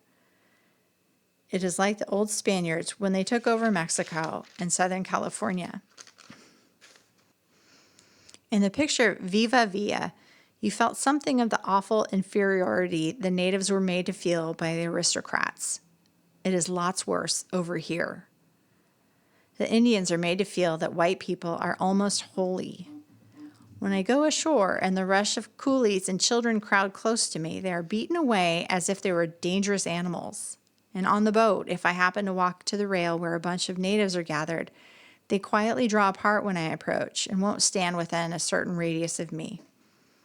They look at me with awe, especially when I wear a sari, a thing most white women do not do in India. Madras, October 19th. The day we arrived in Madras. It showered spasmodically all day. Our boat lay in harbor several hours before Madame D'Amato and Mr. Shaw came to fetch me. It was stinging hot, and I had to bury myself in the cabin to avoid being pestered by the usual harbor peddlers. Adyar, or rather the Theosophical Society compound, looked beautiful on approaching it, although the vivid red coloring of the headquarter building rather jarred my sense of color. I have since realized that India as a whole is a vivid country. The natives with their bright-colored saris and flaming loin girdles contrasted against the evergreen background brought this home to me.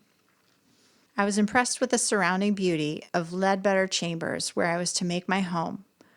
Almost in a dream, I stood on the white unroofed veranda overlooking the river and wondered what the big white castle was, just opposite Ledbetter Chambers on the other side of the river. Everything was very still and peaceful. It was just twilight, and for the first time I thrilled at the silvery sheen cast on the river with its picturesque little islands covered with shadowy trees. Since then, I have watched this glorious sight many times, just after sunset, when the flaming sky fades away and leaves this magical touch of silver on everything. It was like a fairyland to me. The enchantment of it all is never to be forgotten. Quietly, I slipped away from the scene of serenity. Ledbetter Chambers was like a big monastery, white, spacious, and quiet.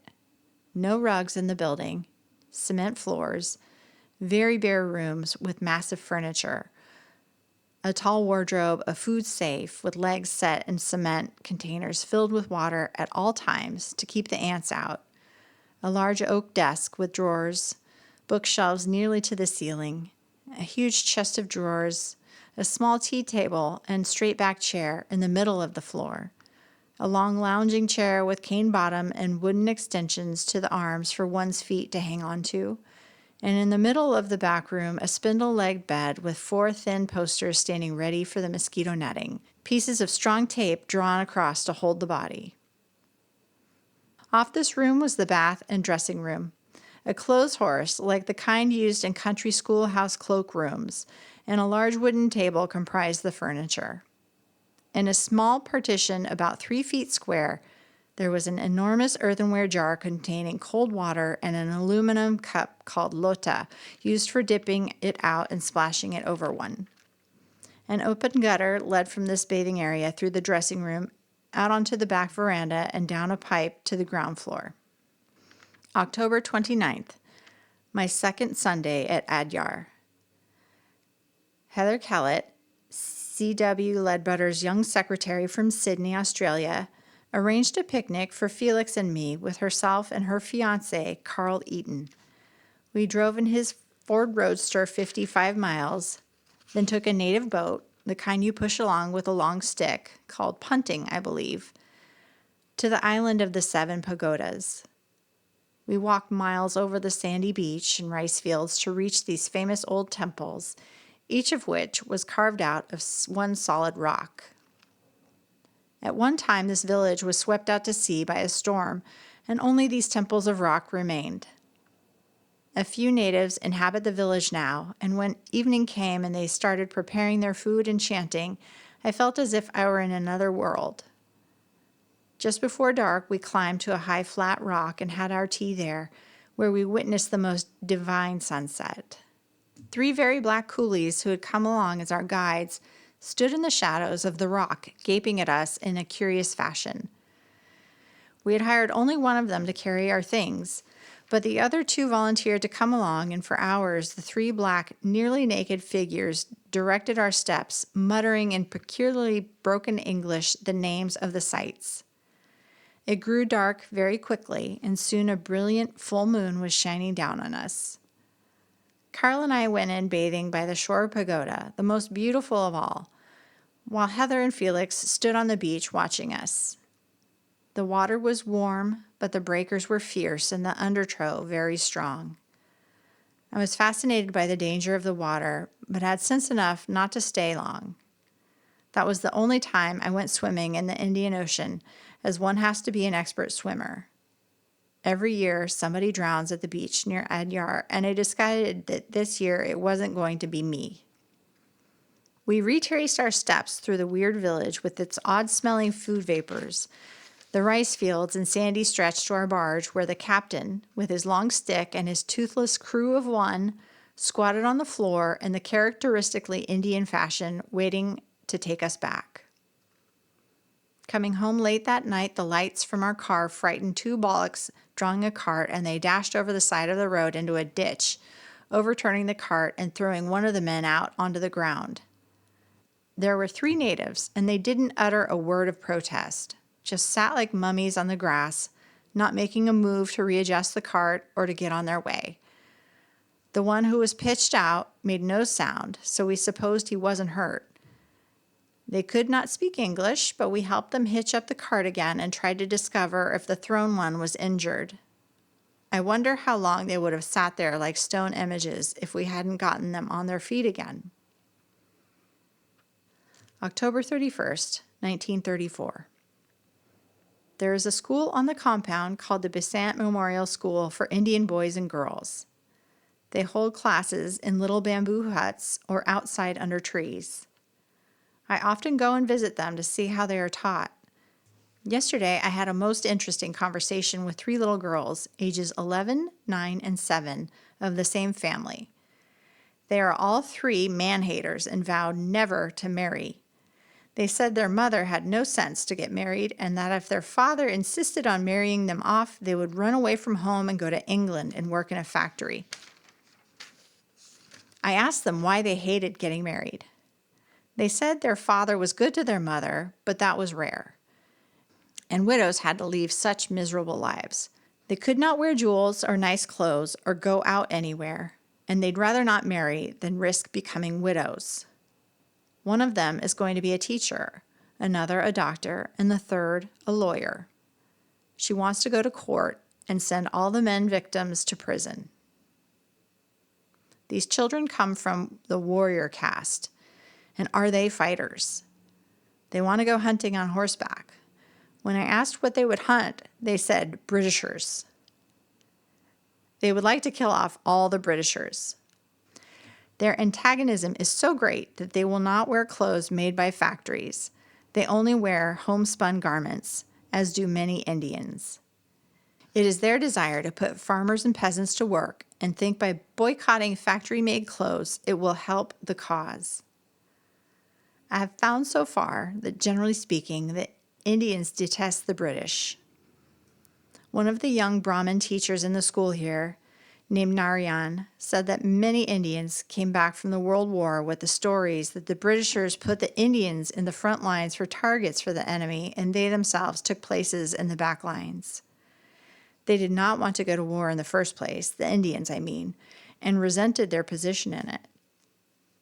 All their lives, the Hindus are brought up not to kill anything, not even insects, unless in self-defense, and suddenly to be compelled to kill other human beings with a ghastly experience for them. I don't know how true the stories are. Felix, who is an Englishman, heatedly refuted them, of course. Gandhi is not so popular as he used to be, least of all in southern India.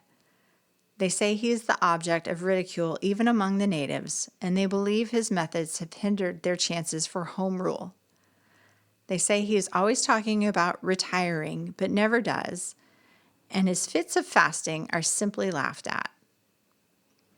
I had tea over at Besant Memorial School today, only it turned out to be coffee, much to my joy. So much tea is consumed here, it makes you dizzy, and coffee is a rare treat. We sat on little squares of mats on the floor with a large copper plate in front of us and a tall mug-like copper cup with coffee. They polish up the copper so it looks like gold. Little patties made of lentils and onions were served. I like the highly spiced Indian food. November 1st. I have a Hindu boy, approximate age 50, who waits on me hand and foot, cleans my apartment, runs errands, prepares my bath, brings tea to the room morning and afternoon, launders my underwear, hangs up clothes. In fact, he does everything but dress me. His name is Francis, but he doesn't answer to that. I have to call him Francis. I have a great deal of difficulty with my American accent. The Europeans make fun of it, and the natives don't understand it. Francis talks like a college professor himself, uses beautiful English with a broad A. He's a stately figure with a white gold-bordered turban and a long white coat. Under that, he drapes some gauze-like material into a pair of baggy pants with his legs exposed from the knees down. All the coolies go barefoot. In scrubbing, they never use cloths, but instead use what looks like a witch's broom, a small bunch of straw tied together at one end with which they scrub violently. At regular meals, we have 3 servants who form a little caravan for serving. Each one carries a dish of something and they follow close on the other's heels. Then there is still another on hand to spray the flit on our legs and ankles as the mosquitoes seem to congregate under the table at mealtime. The other evening, a large rat visited us in the dining room. I jumped out of my skin. The servants are summoned by a sharp clap of the hands. Usually a quick call of the word, "Boy!" accompanies the clap. It has been so suffocatingly hot that I had my cot moved out on the veranda. The monsoon is due soon, and that will cool things off. It has been raining constantly the past few days, which brings out more insects and creatures. There were plenty to start with: flies, frogs, lizards, mosquitoes, scorpions, butterflies, squirrels, and many large and ferocious-looking insects flip-flap across my path each morning as I walk to the office. 1 or 2 have hopped onto me, and vicious little squirrel bit me when I tried to pet him. There is a lizard in my bathroom that crawls all over my toothbrushes and drinking glasses. I am told it is lucky to have him as he eats roaches and flies. The other night, a small green snake hanging from the banyan tree flapped Miss Neff in her face and then proceeded to slide down her body on its way. She said she found one curled on the handlebars of her bicycle one morning, too. November 3rd. The monsoon is upon us. Every night we have a violent storm. The great downpours of rain and gusts of wind caused me to move my bed inside again.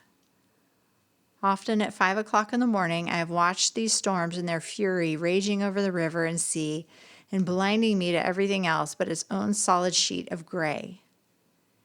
In America, such winds would uproot trees and blow down houses, but here the next day everything is serene and calm and undisturbed. November 6th. Several days of intense heat followed this monsoon. The listless feeling that came over me alarmed me, as I felt that soon even my heart would stop beating. Any exertion was so tiring. All night long streams of perspiration poured off my forehead and down my neck, and the mornings brought no relief from this miserable temperature.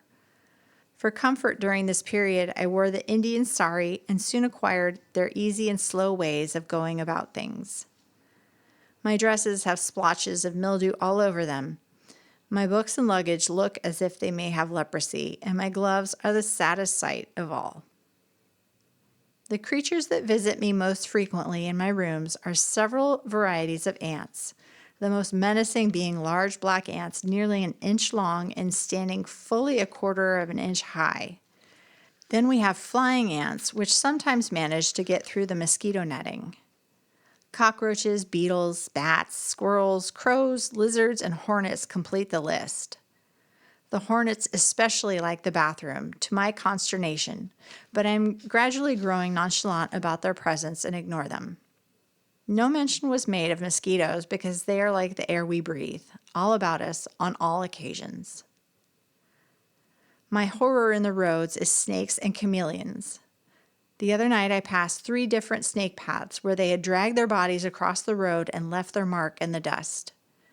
Every long, thin object on the ground frightens me, and I find myself jumping from long, curly mango leaves fallen into the road. Most of my evenings are spent playing the gramophone. Mr. Schwartz left a wonderful collection of records to the TS. Some of them are Dvorak's New World Symphony, Tchaikovsky's 4th, 5th, and 6th symphonies, Beethoven's 2nd and 5th, as well as his concertos 4 and 5, 9 records of Parsifal, and many others of The Ring, numerous selections of Chopin, Debussy, Mozart, Haydn, and Bach. Thus far, I have found these many lovely recordings my greatest pleasure in Adyar. I can't get accustomed to the Indian music, although I am keen about the Indian art and dancing. Rabindranath Tagore. It was soon after I arrived here that Tagore came to spend a fortnight as our guest. It was early Sunday morning, and our beautiful big headquarters hall was decorated with flowers and mango leaves. The poet arrived looking like a high priest with a long black robe on and a high black hat. He looked suffocated from the many garlands of roses hung around his neck. A great stillness fell over the people as he entered the hall, and one felt that here was a truly great person. It was the first Indian ceremony of welcome that I had witnessed, and I was deeply impressed with their simple graciousness. I was fortunate, soon afterward, in being asked to interview Tagore. Felix and I went together, 2 young and very insignificant people requesting an audition with a very famous old man. He was so charming and sweet to us, we felt immediately friendly toward him and lost any sense of self-consciousness which we may have felt. He spoke enthusiastically about his school, but sadly confided that he did not believe his ideal for it would ever be realized.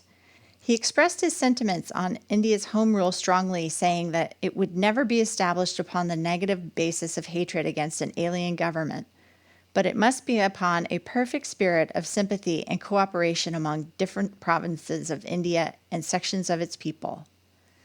So long as we remain separate and ignorant of each other's life and apathetic to its needs, the superstructure of our political freedom will be raised upon a quicksand of unreality. These were his words. And I have noticed in the short time I have been here the rivalry and unfriendliness between the different provinces. India cannot be compared to another country. As Narayan, the English teacher at Besant Memorial School, said, India is not a country, but a continent. While the fundamentals of their religion and philosophy are the same, their language, dress, and even personal appearance are decidedly different. Tagore is from the north of India, and his skin is very fair in comparison with most Indians. The dancers in his play speak only Bengali, while the Indians here speak Tamil. One night we entertained Tagore and his troupe. The beautiful dancing girls came draped in exquisite saris, but they could not talk to any of us. Tagore recited for us many of his poems, the most delightful being the child poems from Crescent Moon. I saw him several times after that and managed to get a number of nice Kodak pictures. The old artist is getting weak and weary from so much traveling. He is only 74, but he looks and acts 10 years older. Sometimes his voice trails off into a bare whisper, and again it is very forceful and strong. Tagore told Felix and me that he was disappointed in the unresponsiveness of the people of Madras to his art, and that they often have to bring their art and culture down to the level of audiences who do not appreciate them. I saw his play and enjoyed the music and dancing very much, although I couldn't understand the language. There was very little talking, anyhow. It was done mostly in pantomime and dancing. The costumes were very elaborate and beautiful. Tagore's granddaughter was one of the loveliest in the cast. Every time I passed Blavatsky Gardens, where he stayed, I can visualize the poet sitting by the open door at his table, with his gold robe and flowing white beard, making him look like a prophet of old. It was thus that I saw him every morning, like a picture in a frame. This evening I've been trying to write and battle mosquitoes simultaneously, but the little beast won out, and my only refuge is here in my bed, enveloped in my shroud of mosquito netting. I have moved out on the veranda again, where the ocean breeze occasionally penetrates this gauze that looks like a deep fog when I wake up in the middle of the night and behold a white haze all about me. There are only 4 women in our huge Ledbetter chambers. Madame D'Amato, who runs the place, Miss Mary K. Neff, who used to be secretary to C.W. Ledbetter and who is now writing a biography of H.P. Blavatsky, Mrs. Dinshaw, a Parsi lady who assists in editing the Theosophist, and Mrs. Alice Adair, a charming old lady who has lived here 25 years. Her 2 hobbies are Krishnaji and Indian art. Scattered about the compound in individual flats or small bungalows are a few more Europeans. Most of them are quite old, a few even deaf. Dick Clark has a very young and pretty wife, and they have a baby about a year old. I have met very few of the Indians. Dr. Murty, who's been acting as deputy for the president in his absence, holds an informal tea every afternoon. He is a very intelligent, shrewd man, and I like him enormously. The compound is 273 acres and has 62 buildings on it. In addition to the big headquarters building and Ledbetter chambers, there are the Olcott Gardens and Blavatsky Gardens, where only Europeans live. The Bhojanasala is the Indian quarters, and it serves Indian meals. Then there is the Vasanta Press, the publishing house, the laundry, many temples of various religions, the most beautiful being the little white Buddhist temple, facing a lotus pond with the Adyar River to one side, and coconut trees growing thickly around. Then there is the river bungalow where C.W.L. first lived, and the guest house, which the salons are to occupy. November 20th. My first bus ride in India. Felix, Narayan, and I took 10 boys in the 4th form down to the harbor to go over the American freighter City of Dalhart, which was in port. I doubt if the children could have been induced to go on an English boat, as they have such antagonism towards everything British. In fact, Felix allows the school children to think he is an American, so he will be popular with them. The buses have benches sideways across the carriage, and it is all open. I sat up front with Narayan and the driver, who looked ridiculous in a Jackie Coogan cap. Every time I looked at him, I nearly doubled up with laughter, and he seemed pleased that I was amused at him. The bus gave out of petrol, and the driver and another man had to push it to the station 5 blocks away. We seemed to move at a snail's pace, and Felix and I felt impatient over the incident. The good-natured natives in the streets laughed at our predicament and crowded close to the bus, impeding our speed. When my eyes weren't blinded with dust from the roads, I was busy taking in the sights. Crude carts drawn by bullocks, crippled and diseased dogs limping through the streets, black shiny natives lolling along, nude but for the flaming colored cloth around their loins and a wad of dirty turban on their heads, women, wrinkled and worn, shabbily dressed in bright cotton saris, carried large bundles on their head. Most of them walk with the carriage of a queen. Others wiggle and switch outrageously from the waist down, but their shoulders, arms, and head are still and poised as if they were carved out of marble. Nearly all of the children were naked, but some wore strings around their middles. I believe this is a religious custom. Always the persistent, monotonous horns of the automobiles, all the same tone, drowning out the other noises. There is a peculiar smell about India. Sometimes it is more faint than at other times. When I first arrived, I was aware of it, even at Adyar. I couldn't place it, but it seemed like a musty smell mixed in with a food odor. I don't notice it now except in crowded streets in the strictly Indian districts. I had been homesick for a week. It started last Sunday when Mrs. Adair insisted on me going walking with her, in spite of my headache. We raced along. She walks as fast as any young person, although she must be quite old, to the beach where the fashionable English and European residents of Madras congregate every Sunday. My companion made a quaint picture in her white waist and skirt, white shoes and stockings, a big straw hat with a wide brim, and jauntily carrying a walking stick. Her wrinkled face grinned at me under that enormous hat brim, and I was glad I had gone with her. At the beach, she removed her shoes and stockings, and walking along the sand, let the breakers reach her feet and even wet her skirt. I heard a man talking with an American accent, and the familiarity of it brought a wave of nostalgia over me. I was so overjoyed at seeing a fellow countryman, I had the impulse to embrace him. But shyness overcame me, and all I could do was stare at him with a foolish happiness beaming all over my face. I felt sorry for myself that such an insignificant incident could make me so happy. It was this encounter that made me want to visit the city of Dalhart. I thought to talk to some Americans might cure the miserable homesickness which had hung heavy upon me all week. What a shock I had in store for me. The fellow countrymen were the lowest type of American, East Side New York, D's and do's and dem and oi variety. They swore every time they talked. There was ignorance and vulgarity in everything they said. These sailors made a rather poor showing compared with Narayan, refined, cultured, intelligent, and gracious. We had to row out to the boat. At the dock, the natives with canoes fought over us. In the scramble of canoes pushing forward, one of our little fellows hurt his finger. It was caught between two canoes and badly mangled. It bled profusely, and I was worried. He didn't utter a sound, but quietly hid his face to conceal the pain.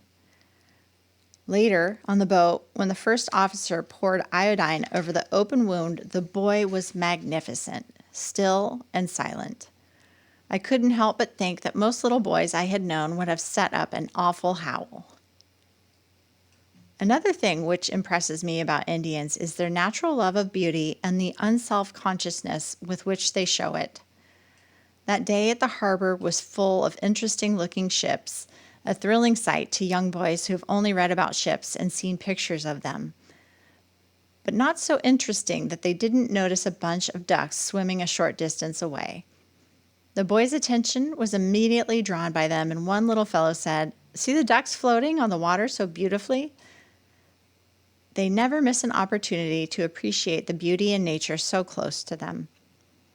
The flowers, the trees, the ocean. Even the servant who lays our table is an artist. He arranges the most beautiful designs on the dining table with tiny petals from small flowers. Not only is the design artistic and different every day, but the color combinations harmonize perfectly. He spends a long time each day over this creation, and the house manager, impatient with other duties for him to perform, has learned to wait until his flower design is finished. We don't have tablecloths or rugs, or any of the soft, warm accessories of the West, like dresser scarves or table covers. I was struck at first with the bareness of the rooms, but soon understood that simplicity is the best and the coolest. I really feel that my attitude toward the Indians is unprejudiced. I am not swayed in their favor, nor am I super critical of their ways. I can see both good and bad. Their slowness and inefficiency in business irritates me. They have an annoying way of evading a direct approach and talking all around the subject without actually bearing upon it. To request something done once is useless. One has to keep after them until one becomes worn out from repeated attempts to get something done. They seem utterly indifferent and irresponsible, but it's quite natural for them. It isn't a studied method of avoiding things. They can't help feeling that things we believe to be important are not important. I really think they laugh at us some and feel that we are missing something worthwhile in life with all of our hurry and energy and efficiency. I think we are too. Heretofore, I have been under the impression that Indians are very quiet. They are, in a way. For instance, Quilon, the town with 70,000 Indians, scarcely looks as if it could have more than 700 because there is not the activity, business, traffic, and homes that a western city of that size would have. They live on their little patches of land and grow coconut trees. Their business is simply to trade their product for whatever they might need, which is usually either rice or some cheap cloth to wear. They walk everywhere. Streams of peaceful-looking natives are seen leisurely walking along the country roads. The well-to-do boys ride bicycles. You often see some natives bathing in their temple pool, already filthy. Others are seen beating their worn-out garments on a rock in an attempt to get them clean. Many of them squat on the street with a tin of rice and curry in front of them and proceed to dine, indifferent to those about them. The streets are the homes of many, and they are certainly at home in the streets. One way in which the Indians are more quiet than we is in the manner in which they greet you. Instead of exchanging words, hello, good morning, or how do you do, they simply put their hands together, fingers touching with the palms slightly apart, and raise them to their forehead. From the friendly smile on their faces, you know that they are glad to see you, although no word is spoken. And when you shatter the morning stillness with a harsh hello, the Indian may look a little startled and go on his way. I much prefer their method to ours. The quality of their voices is softer than ours. After a time, our voices drop lower, and when a newcomer arrives from the West, it is noticeable that he or she speaks more loudly than one is accustomed to hearing.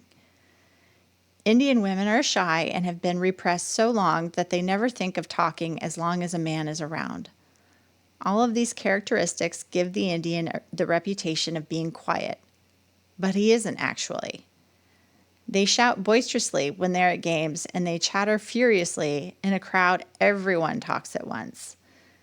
I particularly notice this at convention meetings. They don't listen to one another, but prattle right on. And when they do talk, they talk so much. We Westerners are brief and to the point, but they wander off on a tangent and say 3 times as much as is necessary. The servants are especially noisy when they are working together, but alone they are like mummies. I never know that my servant Francis is near until I see his turbaned shadow standing in the doorway. At public functions, I have never heard such chatter. A din of conversation and giggles keeps up until whatever is to take place takes place.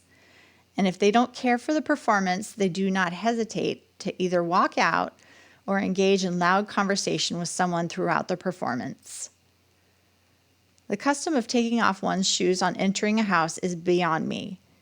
Its origin may have been reasonable, but it seems inconsistent to me. For instance, I have a dainty pair of Chinese satin embroidered slippers, which I wear only in the house. When I was invited to tea the other day, I took them along to change to, but my host insisted that I should not wear them. Whereas Felix, who had been walking barefoot over the ground, was allowed to sit down with his dusty feet turned up at us as we sat on the floor, Indian fashion. I can't understand why my beautiful little slippers, which had never touched outside dirt, were more offensive than his dirty feet. One rainy day, I had lunch at the Besant Memorial School, and I was rather disgusted at having bare feet, wet with rain and mud, turned toward me while I was eating. It wouldn't be so bad if we didn't have to sit so close together.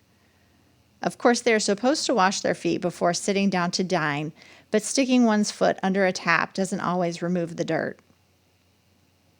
The Indian way of eating with their fingers is another custom which they could change without letting it affect their philosophy, art, or religion. You have only to sit next to one messing around in his plate with his fingers and tossing a wad into his mouth. When the food is of a liquid nature, it drips and runs down their arms. They resent outside interference with their methods of living, but how much more able to stand on their own they would be if they would accept some of the Western improvements. Some modern Indian homes do use tables and spoons. All Parsis do, and some Hindus. The Indians can pour water down their throats without touching the cup to their lips. It is fascinating to watch them. As usual, I have digressed. What I started out to say was that the visit to the city of Dalhart cured me of homesickness, as I had hoped, but in a way I did not expect. November 26th. A tropical storm is raging outside. Great sheets of rain are blown against the house with terrific force. If the windows are opened, it blows heavy objects over. With the windows shut, it sounds like a fierce Chicago blizzard. But the air is warm and damp and sticky. I was sick all night, and Mrs. Sellon was up with me. Neither of us had more than 2 hours' sleep. Violent pains in my tummy with vomiting and diarrhea. I was afraid of cholera, as there is an epidemic in the village. I was so very sick. She gave me castor oil, and today the pains are gone, but I feel very weak. I would have suffered dreadfully if Mrs. Sellon hadn't been so kind, as I was too weak to do things for myself, like heating water, etc. I don't know what it could have been. Dr. Arundel suggested a chill on the tummy. Rukmini said bare feet on cold floors gives one diarrhea. Another custom which Westerners have to adopt, to which they are not used. Bad water is the cause of cholera, which reminds me how surprised we were that everyone in Keelan drank soda water out of bottles. They never drank plain water.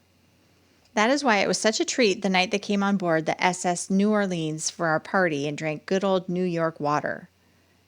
It always puzzled me that Pat Brody, the ship's agent in Keelan, always stuffed his pockets with fruit from our kitchen, especially oranges and apples. But now I know. Oranges as we know them do not exist in this country. Little mandarins are called oranges, and limes take the place of lemons. Everything in the food line is so different as the customs and the language. We must seem dreadfully queer to Indians who have not seen much of Westerners. The other day, 2 cars of natives, handsomely dressed, wearing many jewels, stopped in the road, and the passengers leaned out and stared at me and deliberately laughed. I was dressed quite normally, with the exception of that stupid topi, and I wouldn't blame anyone for laughing at that. The open way in which these people stared and laughed made me think of the time in Keelan when I sat in the car with the door open and took off my shoes to shake the sand out, and a group of curious youngsters gathered around me, gazing and grinning, as if they had never seen anything so amusing or entertaining. It was the same day that we saw the sick baby. It was an abnormally small baby, quite white in the face. When the mother saw us looking at the infant, she hurriedly took it inside the hut for fear our glance might put the evil eye on the little one, which is only one instance of how they mistrust the white people. That very day I saw Indian life in the raw, as I shall probably never see it again. We took a motorboat ride down a canal, beautifully bordered on each side by sloping coconut palms, almost touching over the water, so slanting as they grew. On this canal we saw only the crudest craft, some with the thatched tops under which a whole family lived and cooked and slept. The whole scene was like an effective moving picture set, with the naked children running alongside our boat, cheerfully calling and waving to us. It made me think of Fox's jungle set. The canal, the huts, the natives were very much the same, but the splendor of the coloring was so far ahead of any manufactured scenery. The golden flecks on the water, cast by the sun through the trees, the greenness and warmth of everything, and the slow-moving life around us showed me the difference between a clever artistic production and the real thing. We stopped to see a group of women making rope from coconut fiber. Their ears were cut out, and the skin hung down in a loose, grotesque fashion. One woman's stomach was revealed and the skin on it hung in loose, heavy folds, probably from having so many children. The women start bearing children at a very early age and keep it up until their families are enormous in number. One tiny fellow here had a nasty sore eating on the side of his head. The flies were sticking to it fast, and the poor little fellow wailed helplessly. The adults paid no attention to him. Finally, a little boy about 6 or 7 lifted the smaller child onto his hip and tried to console him. So many very small children take care of the babies and carry them about in their own thin, frail arms. Our party went on to the black sand factory and saw the black sand beach. I never knew before that there was such a thing. It was very interesting. 2,000 natives are employed in this factory in day and night shifts. The very young children who carry the sand from the beach in buckets on their head earn 2 annas or 5 cents a day. The more skilled and older employees earn 6 annas or 15 cents a day. Many of them walk 10 miles to and from their work, but they are happy to have it. The manager of this factory was a very kind Englishman. His manner towards the natives was nicer than most of the Englishmen we had met. He tries to look after them as they are so careless about themselves. Often they fall asleep on the railroad track and the train cuts off a heel or a hand. Ceylon is in the Travancore state, not far from Malabar, where a considerable amount of lion hunting is done. Elephants are also prevalent in this vicinity. We got such a different impression of India from this country place than we had from Bombay, a great city of nearly 1 million, with trams, buses, hotels, theaters, and everything to make a big city complete. It was here that I first began to distinguish the different types of Indians, the Hindus, Mohammedans, and Parsis. Here again, I realized that the movies had failed to capture the atmosphere of a real Indian city. The thousands of dirty and diseased beggars, the homeless ones who fall in the streets for rest at night and who look like so many corpses stretched out. The native markets with their narrow, crooked streets and unbelievably small stalls where they do business. The weird singing or chanting of the shiny black natives in the harbor as they work with the cargo. The carts slowly drawn by oxen, and the gharries with gaily dressed ladies going to some social function. This was Bombay.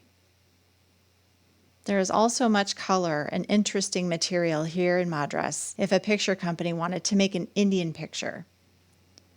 What I would like to see is a film that shows pictorial India, her primitive ways of living, the tragic position of the Eurasian, the natural and unaffected poetic and spiritual side of the Indians, the cruelty of the caste system, their struggles for education, their innate pride conflicting with the inferiority complex forced upon them by the British, their magnificent attitude towards animals, their instinctive love of peace and dread of war. These are the things that set them off from other nations. November 28th. I feel like a piece of cheesecloth with all the starch taken out of it. All day my body has been covered with coldish sweat. It feels stifling hot to me, but the others say it isn't hot, and I am the only one perspiring. So I guess it is weakness from my recent attack. Captain Sullen's boat from Calcutta arrived last night, but it could not dock because of stormy weather. So all the boats had to sit out in the sea and rock and be blown about until dawn, when the roughness subsided and they were allowed to dock. In Ledbetter Chambers alone, there are 3 people who have been bitten by mad dogs. It seems to be a frequent occurrence in India, but one that I have just heard of. Dogs are never a very happy sight here. They are usually crippled and hopelessly diseased with mange and leprosy and blindness. It will be such a pleasure for me to see Tony again with her clean, healthy, and beautiful fur. I don't want to forget my real impressions of India. Beauty and peace versus dread of illness and creatures. I believe the latter outweighs the former. Certainly beauty and peace can be had in a safer and more comfortable climate. Several nights lately, a big rat has played about our dining room during dinner and has given me indigestion. Wild cats leap through my room at night in search of food, to say nothing of the many other creatures who habitually abide with me. I have just witnessed another gorgeous sunset. I am sure I have never seen sunsets in such perfect surroundings. One section of the sky opened up and poured a shaft of golden light on the river. Just above the blue ocean, the clouds were tinged with delicate rose pink, which reflected the same color in the water of the river. Every evening at this time, a flock of beautiful white birds flutter about the little islands in the river. They look like petals from a pure white flower. Sometimes they cluster thickly on the green trees, and again they look like lovely white blossoms, the product of the tree. This is the only time of the year that they come, and old residents have learned to look for them with joy and feel sorry when the time comes for the birds to fly away. My fever. No one ever knew what it was exactly. Everyone had a different idea about it. Some thought it was malaria, others flu, and still others were sure it was just a chill. Some suggested that a fever mosquito had bitten me. Perhaps it was my liver. Even the doctor seemed puzzled when the fever started on its 5th day. Later, he confided to me that he suspected typhoid and threatened to move me to the hospital if I didn't drop to normal. I went up to 104 degrees. All the dear ladies in the house and on the compound fussed over me as hens would a lone chick. Each one had different ideas for remedies and for food. At one time, the cross-current of conversation ideas was a nightmare. In addition to the wretched fever and weakness, my system was full of quinine, with bells ringing in my ears and wheels in my head. My own voice sounded far off and lisping, and the mixture of foreign accents around me seemed to come from another world. I remember Mrs. Zerman in her monotonous, high-pitched Dutch laying all claims to authority because of her 22 years' experience as a trained nurse. Madame D'Amato's face leered through the window, her eyebrows turned up, her lips drawn tight with displeasure because Mrs. Zerman had smuggled me soup, and that was a reflection on her as manager of Ledbetter Chambers, where I live. Her own peculiar way of speaking, a combination of Italian, French, and Indian accent, is always very harsh and cutting. Torrents of clipped words stream from her mouth in never endless fashion, always to complain or argue, and she wags her head from side to side in the Indian fashion, which gives strength to her argument. Miss Neff, sitting at a respectful distance after inquiring if it was catching, volunteered the cheerful information that these fevers come on to one again and again. There's no avoiding them. Her beady eyes gleamed with pleasure at this gruesome thought, and at very frequent intervals she'd grunt, "Mm-hmm," almost in answer to her own statements that needed confirmation. But often, when agreement wasn't necessary, she would give her periodical "mm-hmm" anyhow, as though settling a fact. Mrs. Dinshaw, the Parsi lady next door, would sit on the foot of my bed and gesticulate hotly with her long, thin arms, waving wildly or darting suddenly to thrust home a point. Mrs. Sellon, in her chirpy, bird-like English, talking so fast it was impossible to distinguish what she said, always made a cheerful sight in her Indian print dresses with full skirts touching the floor and little puffed sleeves. She has a quaint way of squinching up her face in the most distressed expression and saying, "So sorry." One really believes she is sorry, from the evident sympathy in her voice and face. Then dear little Mrs. Adair would come puttering up the stairs and peek in the side door with that enigmatic smile on her face, as if she were cherishing the most amusing secret. Finally, her fine English accent, very broad and cultured, would mingle with the others. She is petite in size, but her voice is deep and strong, and her enunciation is perfectly beautiful. As a contrast, Miss Kemp, characteristically slumped in a chair, would bark out in dreadful Australian, very revolutionary methods for curing fever, like a long walk in the woods. All these different types with strong personalities airing their thoughts in my room with my own consciousness spinning in despair. The doctor's idea in wanting to send me to the hospital was that too many people came at once and nobody when I needed them, which was true because the nights were sleepless and hot, and there was always the weary struggle with the mosquito netting, then groping for the lota of water and a cool, wet cloth. Christmas in India. I thought there would be such a lot to say about Christmas in a heathen land, but I am disappointed. It dawned like every other day, and I woke up with the realization that I was expected at the office. I staggered sleepily toward the bathroom, and the black shadow of my servant suddenly loomed before me. All in a flash, he had flung a garland round my neck, the Indian method of honoring one. At the same time, he thrust into my hand a small round object wrapped in shiny green tinfoil and tied with thread. It was a lime. I was embarrassed, pleased, and surprised at once. Francis, the servant, had brought a new kurta with the rupees I gave him for Christmas, and he was sporting a new dhoti with a green border, presented to him by Miss Watkin. His turban looked especially jaunty that day, due, I suppose, to the very close haircut for the occasion, and he strutted about with such a swagger, his happy grin exposing toothless gums red with betel nut. I had to smother myself to keep from laughing out loud.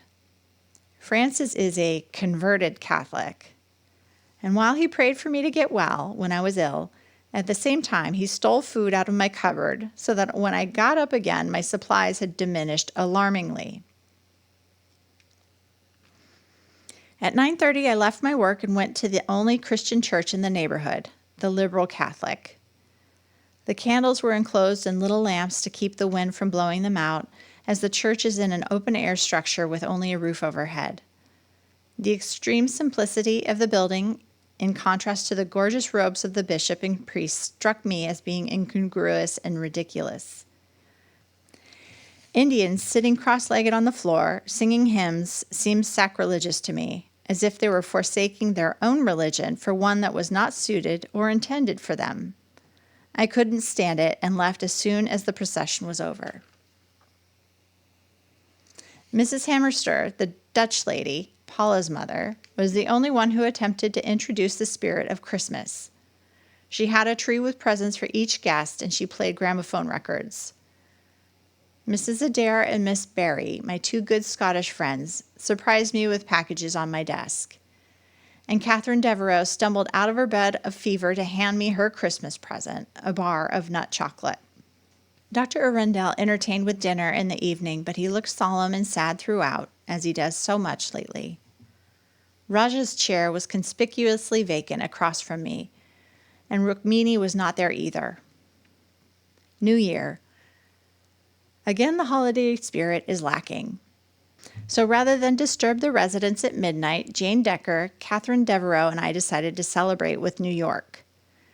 So at 11 a.m. today, the time when New York would be seeing the old year out, we three celebrated in high style by ringing elephant bells, alarm clocks, and beating on the big gong that summons us to meals and that can be heard a mile around.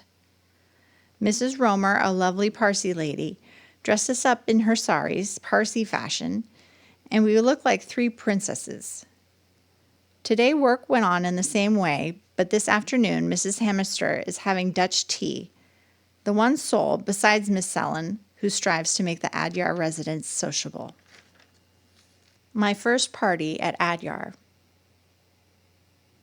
Paula and Dick Balfour Clark gave it in my honor at their flat in Olcott Gardens. I didn't feel at all well. My head ached abnormally. But I couldn't turn them down as it was such a nice affair. The men all looked like bridegrooms with their stiff shirts and stiffer collars and black ties. The ladies in charming evening gowns and at their conversational best. The dinner exquisitely prepared and formally served by three sedate and starched Hindus. The dinner was most attractive, from the cream mushrooms served in seashells to the cut glass finger bowls on lace doilies with a lone red flower floating about in the water. I had nothing in common with these people except the dinner which brought us together. Tiny blonde Mrs. Dunlap prattled about her children's prolonged whooping cough. Mr. Dunlap made the most of looking comfortable in his exceedingly stiff collar, the wings of which later persisted in sticking me in the eye as we danced. The beautiful Hungarian girl with big expressive eyes and a dark suntanned skin argued eloquently against vegetarianism, finally bringing to point the strength of the wild animals who eat meat, until Paula quietly reminded her of the beasts of burden and the elephants who do not eat meat. Dick maneuvered the crowd onto the veranda of Olcott Gardens facing the ocean, with a garden of flowers between. Here the elite of Madras smoked cigarettes and continued in their politely formal attitude.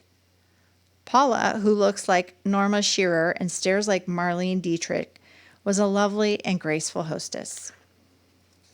At 10:30, we were whisked to the Adyar Club, husbands and wives and sweethearts separating to form an odd assortment of couples. It is the custom here. The Adyar Club is the most exclusive in Madras. It is a big white palace with large dance floor, wide verandas, and a terraced lawn reaching to the river. The quietness and the lack of hilarity which characterized the British made the crowd seem dull to me. I missed the sparkle and gaiety of American dances. Madras society is the epitome of convention. It is one's social downfall if one should wear the wrong thing, or if one doesn't wear something one should, or if a man takes a woman's hand on the dance floor, and a dozen other trivial offenses. They tell me the Adyar Club is owned by the Pope. Dancing later than midnight on Saturday is forbidden. I don't understand how or why it should be owned by the Pope, and it really doesn't matter. By midnight, my headache had turned into temperature, but still I made a desperate attempt to keep going by consuming one ice-cold lime squash after another. My companion seemed to find it even more difficult to understand my flat American than I did to understand him. He was a young Viennese Herbert Weissenberger. With a flash of inspiration, he suggested taking me home, so with aching bones and a dazed head, I left the party that was in my honor. January 27th, 1935. My snake experience. The other afternoon at 2 o'clock, I was listlessly making my way back to the office, the scorching sun beating down on my topi, which felt like a ton of bricks on my head. It was the very hottest part of the day when all is dead still except for an occasional squawk of a crow or the rustle of the grass when the little squirrels leap about. I have always instinctively feared the coconut grove. It is a very tropical spot, sunk low into the earth, the palms growing close together at a graceful angle. But because it is so beautiful, I usually walk through it instead of using the wide main road. My snake came with such suddenness that I had no time to do anything. If I had seen it at a distance, I might have screamed or run. But before I knew of its existence, it was wriggling towards me, making a strange rustle on the ground, different from the spasmodic sounds of birds and squirrels hopping about. This was a steady, constant sound like water running. When I first saw him, I was amazed at his size. He was about 6 feet long, the thick part as big as my forearm. He was an ugly greenish-brown color, like my khaki topi. I had seen 3 smaller snakes before, and even the sight of them made my blood turn to ice. But the sight of this monster paralyzed me. Which is a good thing, for had I moved forward a single step in an attempt to get out of its way, I would surely have stepped on it. Then that would have been the last of me, because he is a poisonous snake and eats rats. My instinct was to run, not backwards, strangely enough, but forward. And I'm grateful to my guardian angel for making it impossible for me to move. The creature was so heavy and sluggish as he slipped along, a slimy, smooth, revolting sight, much more slowly than I expected. There dawned into my consciousness the vague recollection of having been told that snakes are afraid of humans and will scamper away at the sound of them. I ardently hoped and expected this one to do that. but he didn't. Less than 2 feet in front of me, he nonchalantly wriggled off into the other direction. He was at a reasonable distance, but not out of sight, when my numb legs carried me forward with surprising speed. I was over the bridge and by the beautiful white marbled Buddhist temple before I slowed down. Then, out of curiosity, to see exactly how a frightened person looks, I took out my mirror and saw reflected therein a face as white as a sheet. Even the lipstick had paled out of existence, and eyes like a madman, green as the trees and shrubs about me, with streaks of dark fear and yellow lights. Regular jungle eyes. I've seen cats' eyes look like that when threatened by dogs. Then my teeth started to clatter and I felt chills throughout my bones. Dragging myself, heart pounding, breath short, up the steep stairs of headquarters building, a sickly nausea coming over me, I sought out Sri Ram, Rukmini's older brother, the saintly soul, ever serene and unperturbed, and I poured my experience into his sympathetic ears. He turned his large, brown, gentle eyes toward me, and a calm voice said, "If he had bitten you, you would have died. Not immediately, but within the hour."